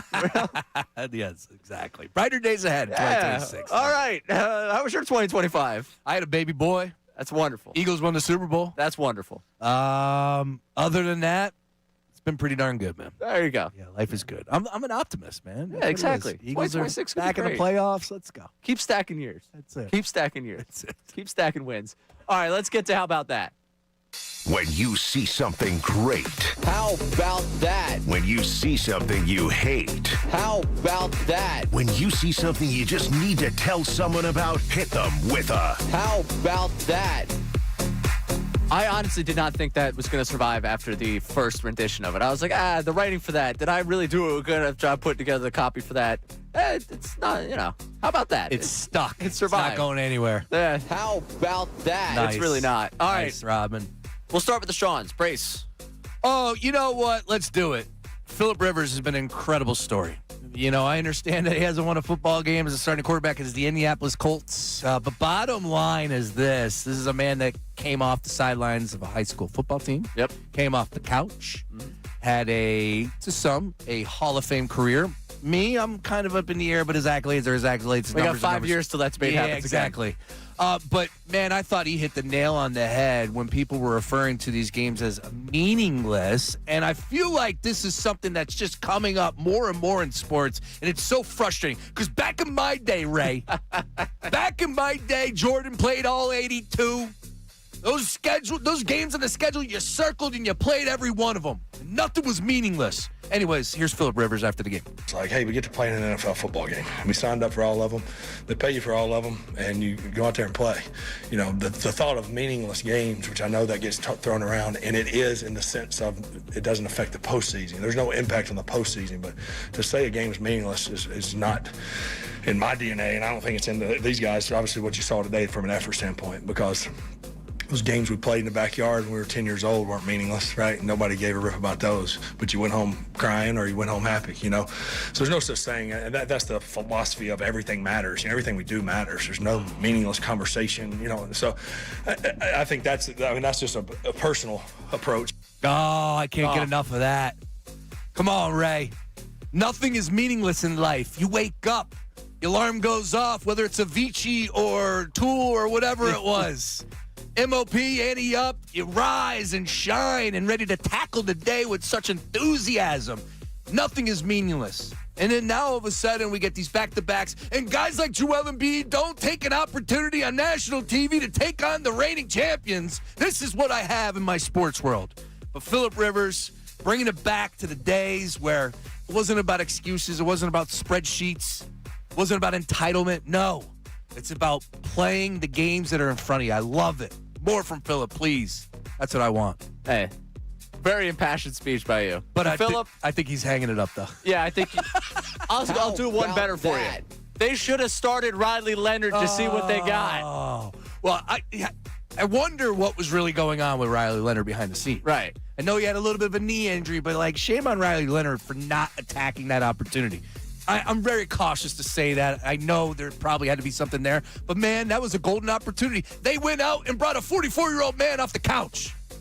It's still late entry for Sports Story of the Year, but it's probably a top 10. How about that? All right, Robin, what do you got?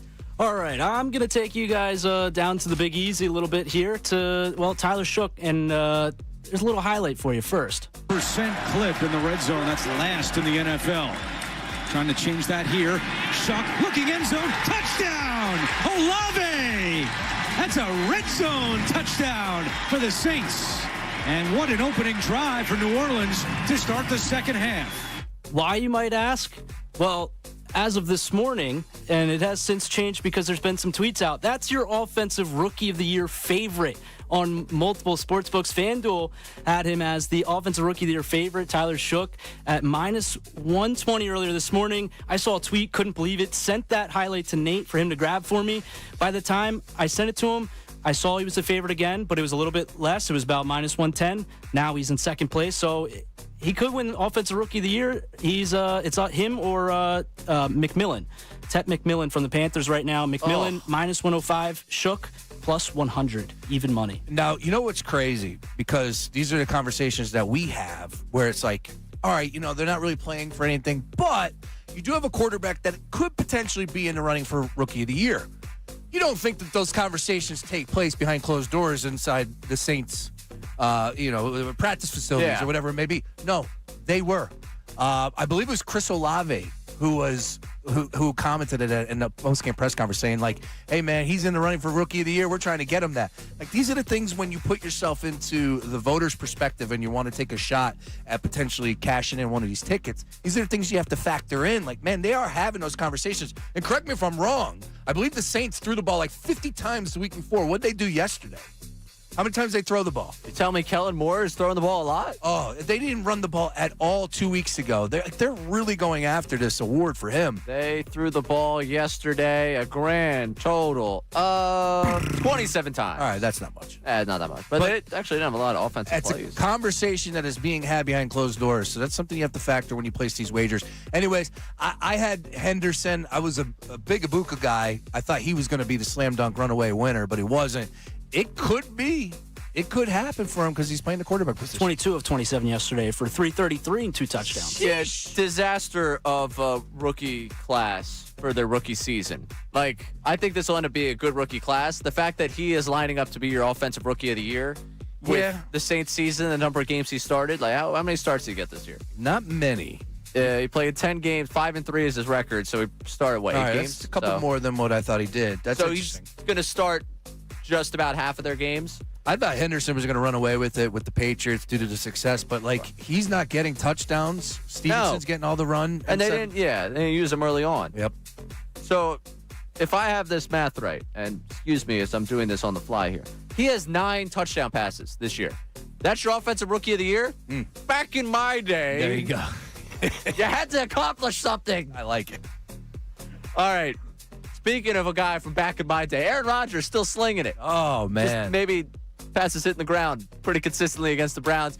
Here it is, the end of the Steelers-Browns game. Aaron Rodgers for the win. 3 on the play clock. Rodgers out of the gun, looking to the end zone, and it is incomplete. Oh. Incomplete and no flag. The Browns have pulled off the upset. Oh, no. How about that? Oh, no. Rodgers, the Steelers, with the division in sight, falling short. And I'd like to amend a previous statement. I had said a couple of weeks ago the funniest way for Tomlin to get the winning season would be for him to lose back-to-back games and win the division in Week 18 after all the talk about how he would lose his job. No, the funniest way for him to get the winning season would be to win and then lose back-to-back games to lose the division, be 9-8 with a winning season, and not go anywhere with it. Did my job. No, look, and that's where we're at because I think a lot of people were quick to jump on the timeline and, see all you people that were calling for him to be fired, where are you at? I'm like, wait a minute, that's all that was required? Like, winning season, 19 of them. The playoffs, do they matter at all anymore? And that was the frustrating thing. I know people really want to get their voices out there and get their takes off, and that's fine. I like Tomlin, I do. I just thought it would be best for both the Steelers and Tomlin to find a new spot, right? Yeah, probably still the case. Hit the refresh button. Yeah, it definitely is the case. Yeah. What's the number this weekend? I believe Ravens going to that one favored. Yeah, definitely. Yeah. Like Lamar, I still can't believe that they're going to have an opportunity to win this division. 3.5 Ravens favored on the road, 41.5. No DK, correct? No DK, suspension? yeah, correct. Yeah. Well, that's why he threw it to MVS 3 times in a game deciding yeah. And goal it's a to shame go. because he did have some chemistry going with DK there at the end of the season, and obviously he's your number one. But Yeah. Well, they threw it to MVS a couple of times. Like, I make the joke at Rodgers' expense. It was really a who's Rodgers throwing the ball to, and the fact that 2 good minutes of football doesn't erase 58 minutes of terrible football. I was locked in for the end of that game because I was going to see one of my buddies who's a diehard Steelers fan, and I wanted to make sure I had that in the tool belt just in case the Eagles game went the wrong way. And I was able to use that as expense all afternoon. It was pretty great. Need to dial up Jordy Nelson, get some of his old throwbacks, his old flames in there. Where's Donald Driver at? There you go. Who's the guy that I'm drawing a blank from last year's team? Who's the Jets guy? Oh, Devontae Adams? No, followed him all over the place. I know exactly who you're talking about. Lazard. Alan Lazard. Thank you. There you go. Nice pull. Broken sports brain. We both got him. All right, we're going to get back in. We'll revisit what we got into earlier with the Eagles offense. This defense, can it drag this offense where it needs to go? You get at that 610-632-0975. Get back to the text line. We got Chuck and Ish waiting. And what should we be rooting for the rest of the way? We're obviously rooting for a 2 seed. Both of us want to see him play. But opponent-wise, if it's not the 2 seed, who should it be? He's Sean Bray, Sam Bray Dunn. This is Middays with Marks, 97.5 The Fanatic. The Dunk.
I'm Robin, producer of the program.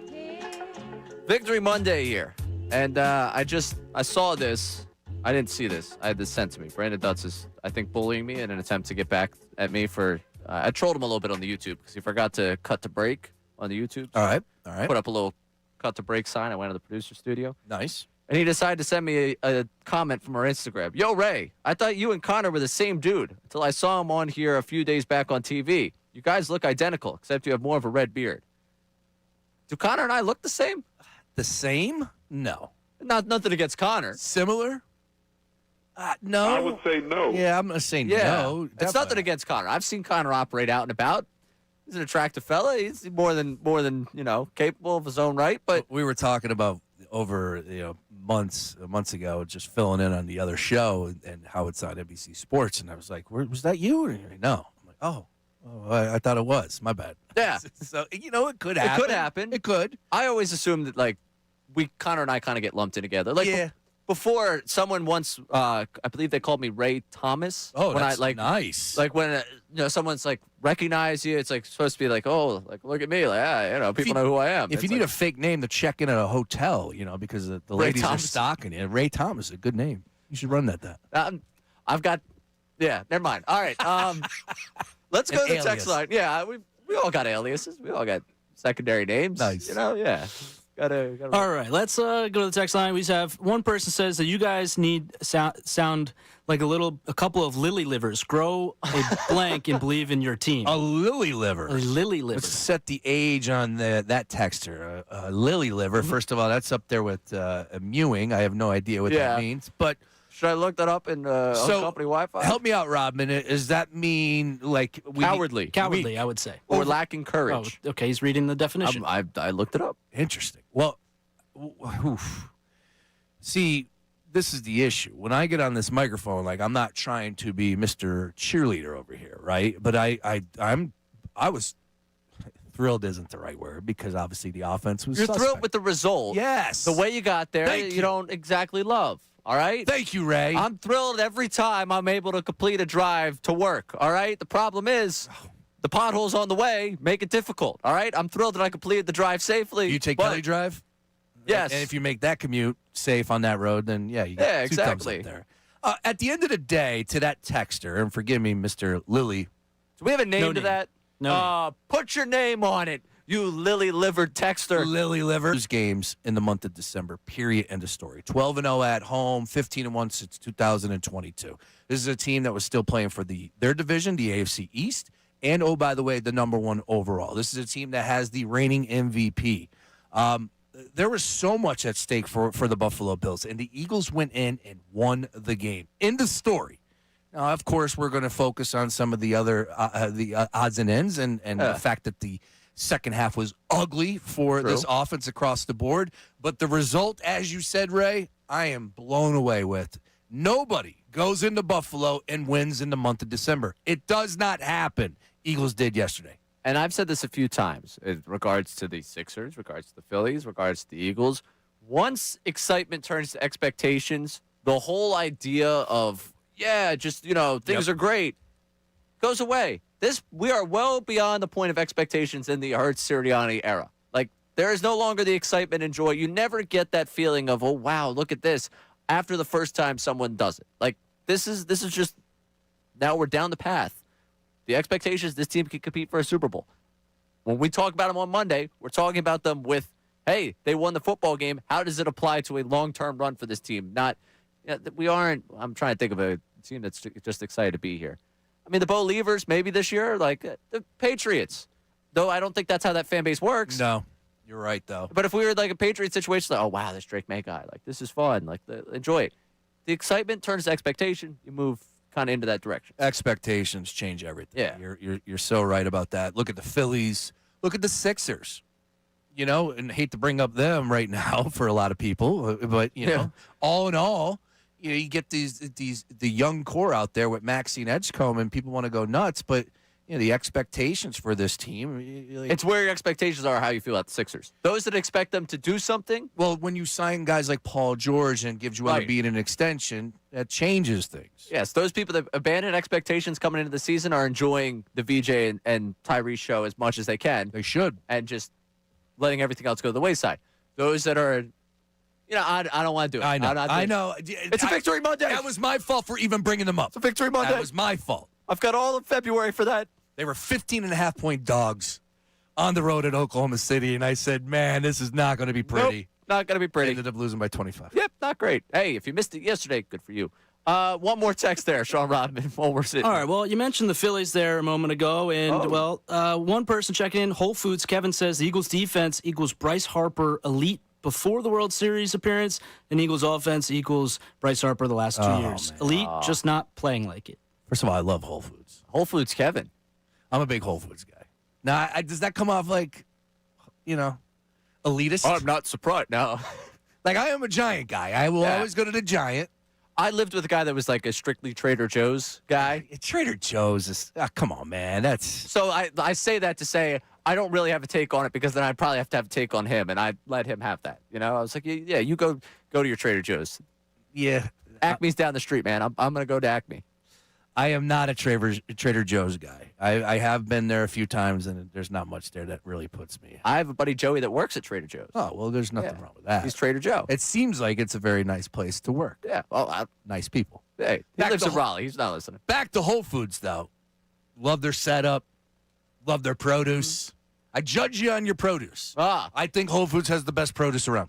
Really? Just saying. All right. I don't know where one would be closest to me. So I might be. You don't have a Whole Foods down there in Northern Libs? No, man. We got a Giant. We got an Acme. We got a Giant heirloom market. We don't just have a Giant. Ooh. We have a Giant heirloom. Yeah, they got a brewery at the bottom there. Like a brewery. I mean, they got a lot of beers you could sit there and drink it if you're like. Getting hammered at a grocery store is a step that I have not taken. Don't knock until you try it. Don't knock until you try it. That's all I'll say. Don't knock until you try it. It's a good pregame spot. You know? Nice. Let's get beers with Ray at the Giant Heirloom Market. I am in for that. All if you're right. listening out there right now, let's go. Sign me up. I will be there every Friday night. Nice work. All right, we're gonna get to the ideal matchups here. We're gonna get to someone as well that I have been icing, and this is just because I like to see him suffer a little bit. He's waiting on the line here at 610-632-0975. I've been told it's a tired bit, but I want to go down this bit one more time. Ish from Levittown's waiting. Ooh. And we will get to him coming up. We'll also get to what we're rooting for the rest of the way. Alongside Sean Brace, I'm Ray Dunn. This Middays with Marks, 97.5 The Fanatic. Now on 97.5 The Fanatic Sports Update. Eagles defense steps up in Buffalo. I'm Sean Rodman, and this update is brought to you by Morgan Stern Medical Hair Restorations. Great teams stick together, and so does great hair. Morgan Stern Hair Restoration, championship results. Visit morgansternhair.com or call 610-980-4000. The Eagles win in Buffalo yesterday, and the defense pitched a shutout for more than 3 quarters. And, well, Jalen Hurts had an assessment on his team's defense yesterday. It's a big-time win. A competitive game, hell of a performance by the defense and how they played and how they were able to find a way to gut that out and make plays when we needed it the most. So, glad to find a win. The Eagles had a few key players get banged up yesterday, including Jalen Phillips and Britton Covey, but both avoided major injury heading into Week 18. The Sixers continue its 5-game road trip tomorrow night against the Grizzlies. You can listen to the game tomorrow night right here on 97.5 The Fanatics. Tip-off is scheduled for 8 p.m.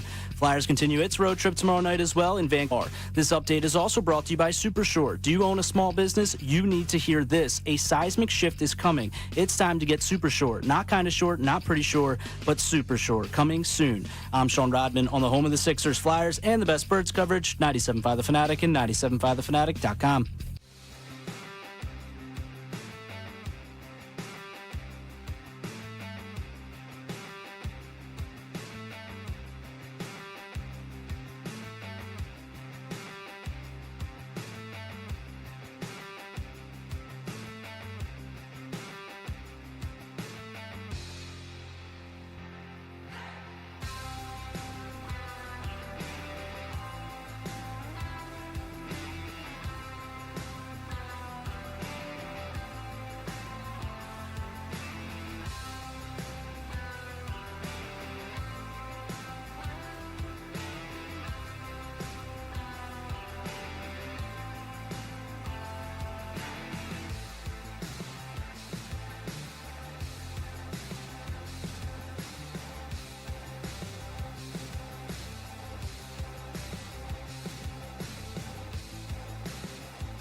Morgenstern Hair Restoration. Great teams stick together, and so does great hair. Morgenstern Hair Restoration. Championship results. Visit morgensternhair.com or call 610-980-4000.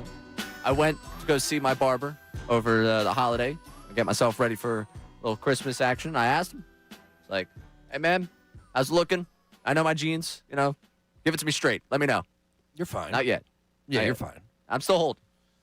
Not for long, though. I get my eyebrows waxed, Ray. Do you? Yeah, I went yesterday. That's my haircut. There you go. Once every 3 weeks. Been doing it for probably about 15, 12, 13, 14, 15 years, somewhere around there. What brought you to begin? Could you refer to her as an ex? I don't know. I feel like you can. Yeah. How else would you describe her? It was years ago, and she's like, your eyebrows, why don't you get them waxed? I'm like, all right. So I went, got it done, and I go to the same place. That's what I do. That's my haircut. That's it. That's nice. Yeah. It gives you that social feeling of a haircut? I don't know. Really? No, it doesn't. The issue is now it's like when I don't get it done, it bothers me. Got it. Yeah, and that's unfortunate because in the grand scheme of things, doesn't really make that much of a difference. I don't. You were on TV today. Yeah, and I don't think it really shed any pounds. Let's just put it that way. And it sure as heck didn't make me. I don't know. There's someone sitting at home. I know Ricky Bo is a big fan of the PHL 17 Morning Show. Do you think he noticed my brows? He might have been sitting at home today like, ooh, Brace got some pretty good brows. Ricky Bo just came walking behind us, the PHO 17 boys. Yeah, that's nice. Nice. Yeah, I was up early. I enjoy going on PHO. Yeah, they're a lot of fun nice, up there. good people over there. Jason does a great job. All those girls do a great job. Nice studio. And you know what? They allow you to talk. Yes. Get on there, you're allowed to bloviate for a little bit. And that's the thing that, kind of wore me away from the whole television direction was how tight everything has to be. So fast, so quick. Yeah, it's like, oh, yeah, I got to, you got a minute to On talk. to the next. Yeah, on to the next. Yeah, it's tough. They give you a nice space to breathe, have a little personality. Oh, yeah. At least I try to have a personality when I go, but, it's fun. I enjoy it. You said you wear a suit every time you go on TV. I do. I did not wear jeans this time because I said, you know what? Ray's rocking a suit. So I had these pants. I said, I threw them on. I don't really have dress shoes. I need to get new dress shoes. I don't think people care all that much, but let me just tell you, I need new dress shoes.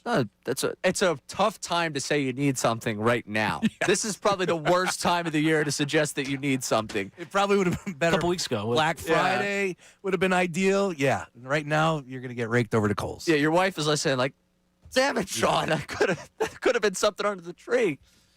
Whoops. Oh, well. Yeah. Hey. Next year. Christmas is coming. Don't worry. There it is. All right. You know what? I feel nice. It is the holiday season. There's a world in which I just wouldn't go to this caller just because I don't want to, deal with whatever joke he's going to try and make at my expense. It's the holiday season. But the Eagles beat the Bills. Yes. And we've been so positive today. We've just been overflowing with the joy that we've provided here. I want to keep the positivity going. Go to Levittown, talk with Ish. Ish, you're on 97.5, The Fanatic. Hi, how are you guys today? I wanted to talk about the Eagles. I just think that the win was good, and the offense is the offense. With one more week left, I don't think we could change it. Maybe in the playoffs, we can actually go and do something. So wait. I have confidence. Ish, is the offense, or is the offense going to change in the postseason? I'll say this: the offense is the offense in the regular season. When the postseason comes around, we have to see what happens. So it's two different seasons for me. And that's the way I look at it. And like Sean said, going up to Buffalo is hard to play. That's a good win, especially for the defense. And is Ray there today? I'm leading the show, Ish. I'm literally the first voice you heard. Oh, hey, Ray. I heard you got stuck in some sand. You and Connor were building sand castles and Sandman. It's 30 degrees out. It's December. I know, but you guys went over there to Wildwood to go get a hotel because it was cheap and it was cold. Is that true, Raymond? This is 6 months late. Rodman had enough with it. Come on, we're sand. It was snowing. Like, you could have went with the snow there. You're right. I couldn't do it. Building a snowman, go somewhere down that path. Hire the writers, Ish. I'm telling you, it'll make the call so much better. Do you think he knew he was talking to you right from the jump, or do you think that was more? Oh, he knows. Yeah, he knows. Yeah, this is a. Oh, I thought that was pretty good. Then I thought that was well played by him. What, going sand? No. By saying, "Is Ray there?" Yeah. He loves. He starts with is Ray there, and then he goes down a path. He did a really one of his best ones was talking about. There was Connor and I were both in Wildwood. and there's a great picture of me just sunburned. And Ish got me good that time, where he was like, "Oh, Ray, are you down in Wildwood making sandcastles with Connor?" Like, does a really good job of like belittling me and making me a child. And he tried using it again. Yeah, and he goes to the well on December 29th with it. Like, he tried to play the hits there. Come on, Ish. Come on. Yeah. Step your game up. Yeah, you're not playing a song about the summer on December 29th. Use ChatGPT if you need to. Right? Even that. Don't even hire the writers. You got AI now. There it is. Do what all the college kids Everything do. is so AI these days. Yeah, the pictures of you AI are kind of crazy. That's insane. Yeah, look, I think it's pretty easy to duplicate a bald man. I don't think that it's really all that difficult, but all in all, you know who does the AI that bothers me from an outlet perspective? Fox. NFL Fox on Timeline, on All Things Socials, they had one of Jalen Hurts jumping yesterday on a buffalo on a table. And it like, the image is cool. It's good. But, man, like, that, it just bothers me. It bothers me because all these people that, like, I know really great graphic designers that are being put out by. Exactly. I didn't see this. I'm going to look at this Fox Sports. Is it the NFL on Fox? Is that what it is? Because Fox Sports NFL, there you go. They've had some good ones, but, man, they are nothing but, because Drake May was in there in, like, a cowboy bar. And AI slop, man. It is AI slop. It really is. It's good slop, though. Yeah. Oh, yeah, I just saw this. Yeah, That's decent slop. Yeah, all right. I mean, jumping through a table. Yeah, impressive. But people are losing gigs over that. Yeah, I don't like that. I'm out on that. No, you can't. Yeah, no. If Bayless is about the AI that I support. That's as far as we go. And the YouTube chat recap, which is coming your way. I like it. In just a matter of minutes. We will get, before the YouTube chat recap, to what we're rooting for coming up. Pay off the tease, damn it, Ray. Alongside Sean Brace, I'm Ray Dunn. This is Middays Marks, 97.5, The Fanatic. Sean Kincade, Andrew.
We found out that that little is him saying, I am an ordinary guy. Really? Burning down the house. Love it. That was latest research department findings. Love for the us. talking heads. Not enough talking heads out there, right? Not enough. No, not enough talking heads. More podcasts. And you need them. I really need them. I actually saw a job posting for one of those athlete podcasts. So I think another company is getting into the athlete podcast game. Sure, why not? So if there's an athlete that you haven't yet heard from that you want to hear from, you should let them know because apparently there's a new wave of athlete podcasts coming. It's not going to stop. It's not. Put tariffs on the microphones. It will stop. It has to at some point. At some point, the bubble's going to burst, right? I don't know. You would think. That podcast bubble is large right now. Yeah. I mean, I guess for every athlete podcast that dies, another is born. There you go. Yeah. That's it. Every time the end of podcast bell rings, another podcast gets its wings Way or something too like many. that. I mean, we got like backup offensive guards, from 2007 starting their own. And, It's about your Rolodex is what it is. If you could get a couple of good clips out there, you need a couple of good guests off the jump while you're still figuring out the podcast game. And then once you figure out the podcast game, if you get a couple of good clips, these guys might be funny. Yeah. And then it's you become part of the habit and then move on. I think you got a good formula there. I do. I mean, if there's any athlete out there looking to start a podcast and he's a generic host, there it is. 610-632-0975. Chat recap. What are we rooting for here? So the 2 seed is obviously what you're rooting for. You're rooting for the matchup with the Packers. You want to get this. We both want the 2nd seed. Yep. Sorry, I shouldn't say obviously. I say obviously in the context of the 3 of us on this program. If you're not rooting for the 2 seed, you want them to sit the starters. We disagree with you. So for the purposes of this practice, they sit the starters. They get the 3rd seed.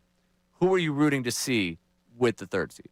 Well, I'll tell you, I think for my money, everybody is all balled up into one except for one team. I would prefer to go up against the Rams, the Bears, the Packers, the Seahawks, whatever team I might be missing in that conversation. Oh, the South. And I just want no part of the 49ers. And I've felt this way for a little while now, for the last 2-3 weeks. And I realize that the Niners are really dealing with some injuries, but they continue to win. We know how talented of a play caller / head coach Shanahan is. He's the real deal. Purdy, he's not a system quarterback. The kid can sling it. Now, does he make mistakes? Sure. But, man, they're putting it together. They got a really good run game with McCaffrey. Juwan Jennings is playing well. Of course, Kittle was dinged up yesterday, but they still have some decent playmakers on offense. But that is a solid team. And I am fearful of the 49ers. So that's the one team, if you say, what are you rooting for? Who don't you want to see? I'm a 49ers, and then everybody else is all lumped together. I think the Eagles can beat the Rams. I think they can beat the Seahawks. I think they can beat the Bears, although I'm kind of holding my breath on that one due to what took place on Black Friday. 49ers are above all for me. That's the team I want to miss. So it's interesting. You say that, and yesterday on pregame show, I wanted to see the 49ers. You want them? After last night, maybe a little bit more of cause for pause. Yeah. They've won 6 in a row now, so the whole playing football at the right time.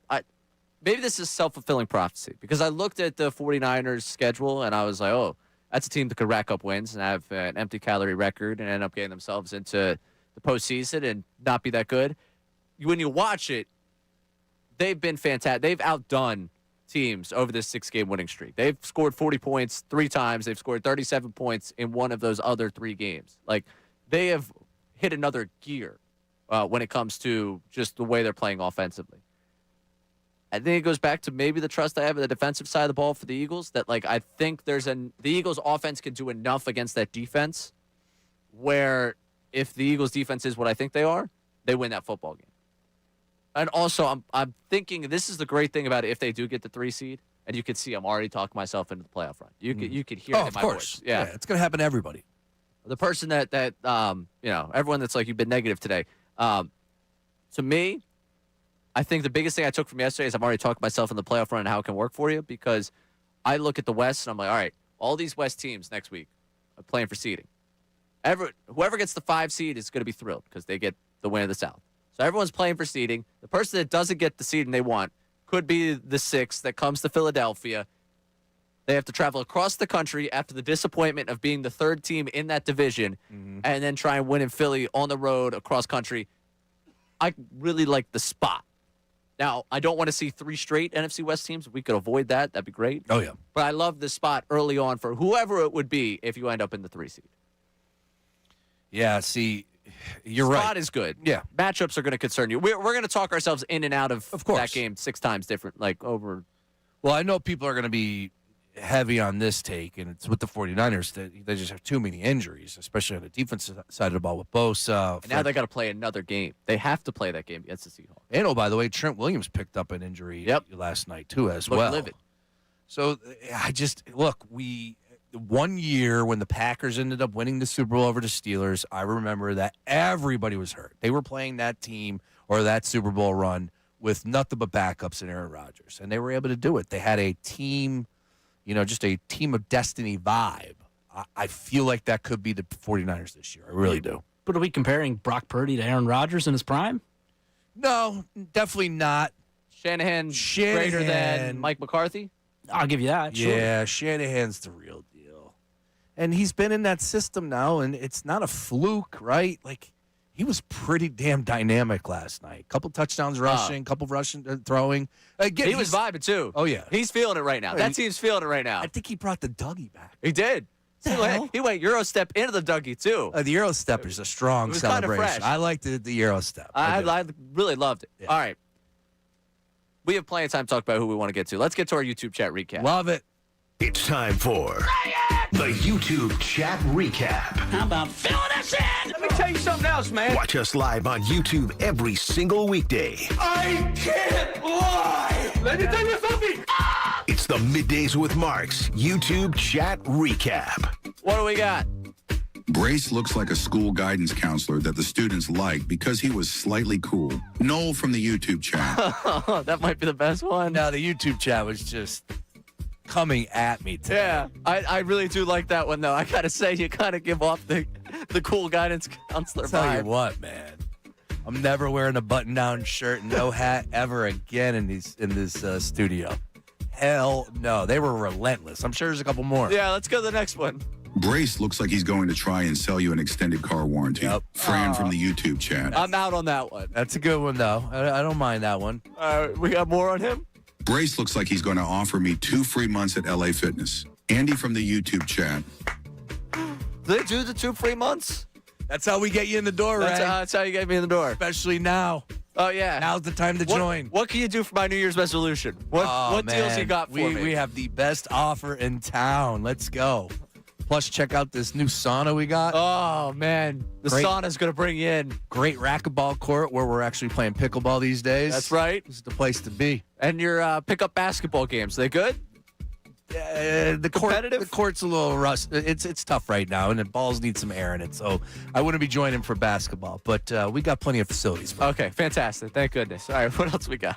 Rodman better not fumble the news at noon. Get a couple Duolingo lessons in while Ray smokes during the break, kid. If Bayless from the YouTube chat. Let's go, Rodman. So, Rodman, I have to say this. Bang up job today. Really good work by you. Appreciate it. And it's not just me saying that because the YouTube chat also feels that way. You got an A- from MBD. You got a C- from If Bayless, but it's because you look like an insurance salesman. So that's not really your fault. I look like an insurance salesman? Apparently. You're my protege. Yeah. That's what you are. It's the Shawns. Yeah, it's the Shawns. Sean and Sean Insurance. Yeah. There you go. Nice. And I'll tell you what, the report card, somebody giving you an A-, that's nice work. Last night, I was watching NBC Sports Philadelphia, the postgame show. Barrett Brooks. I got nothing but love for my guy Barrett. But he gave the Philadelphia Eagles defensive line a B+. Like, what else did you want to see, Barrett? What, I wanted what 10 else? sacks. I mean, come on, man. If you're not going to give them an A+, right. What's going on? If they got a B+, what did the offense get? Yeah, exactly. I don't want to be graded on that curve. What else we got? Rodman's Make-A-Wish radio campaign has been extended, I see. Wow. Mar from the YouTube chat. Jeez, guys. That was rough. Come on. That was a pretty good one, though. Yeah, you did a good job today. I see. Inevitably, we're gonna get the calling for Trish in the YouTube chat, where they're like, Trish is gonna take his job, and Patricia does a nice job. But today, you did a good job of hey, Everyone would calm down. I'm here today. No need to call for replacements. We need the Rascal Flatts "My Wish" song. That's what we need. There was. That's what we need. There was I don't nobody have that warming ready in the to go. bullpen after the first couple updates. There was nobody warming in the bullpen. We got one more? All right. One more. Brace looks like he's back from just losing his court case for non-payment at Club Risque again. Mar from the YouTube chat. Oh, there was a left hook to that one. That was good. I'm a fan of Club Risque. Great place. Great operation. Great people behind the scenes, and I always pay my bills. Come on, man. Oh, good work by you. Always. Good work by you. No debt over here. John is still campaigning for me to do a day or an event over there at Club Risque. Yeah? Yeah. Well, if you need somebody to do promo that day, let me know. I'll hand out T-shirts. Yeah, of course. Of course. Elite. Not elite. Not elite. Not There it elite is. T-shirts. Not elite Midday with Marks T-shirts. I There think you we're go. on to something now. Hey, you hear that, Vito? We got an idea for the Fanatic shop. Yes. Please. Nice. Well, this has been fun, Sean. Hey, man, great job across the board. I appreciate being able to run with you today, Ray. You did an awesome job. Thank you. And we got a lot to talk about. This is a fun football team to cover. It is a fun football team to cover. Coming up, we got Ricky Bo. Is it Andrew DeCecco alongside Ricky Bo? Yes, it is. Andrew how in there. about And then that? there we go. Savannah. All right. Sounds good. So that's what you got coming up with Unfiltered. I'm sure they'll have thoughts on what happened yesterday. Oh, I bet. Big Victory Monday. Big Victory Monday. You can feel it. We're thrilled. The energy. Just absolutely thrilled with this one. All right. For Sean Brace, I'm Ray Dunn. This Middays with Marks, 97.5, The Fanatic. Now on 90.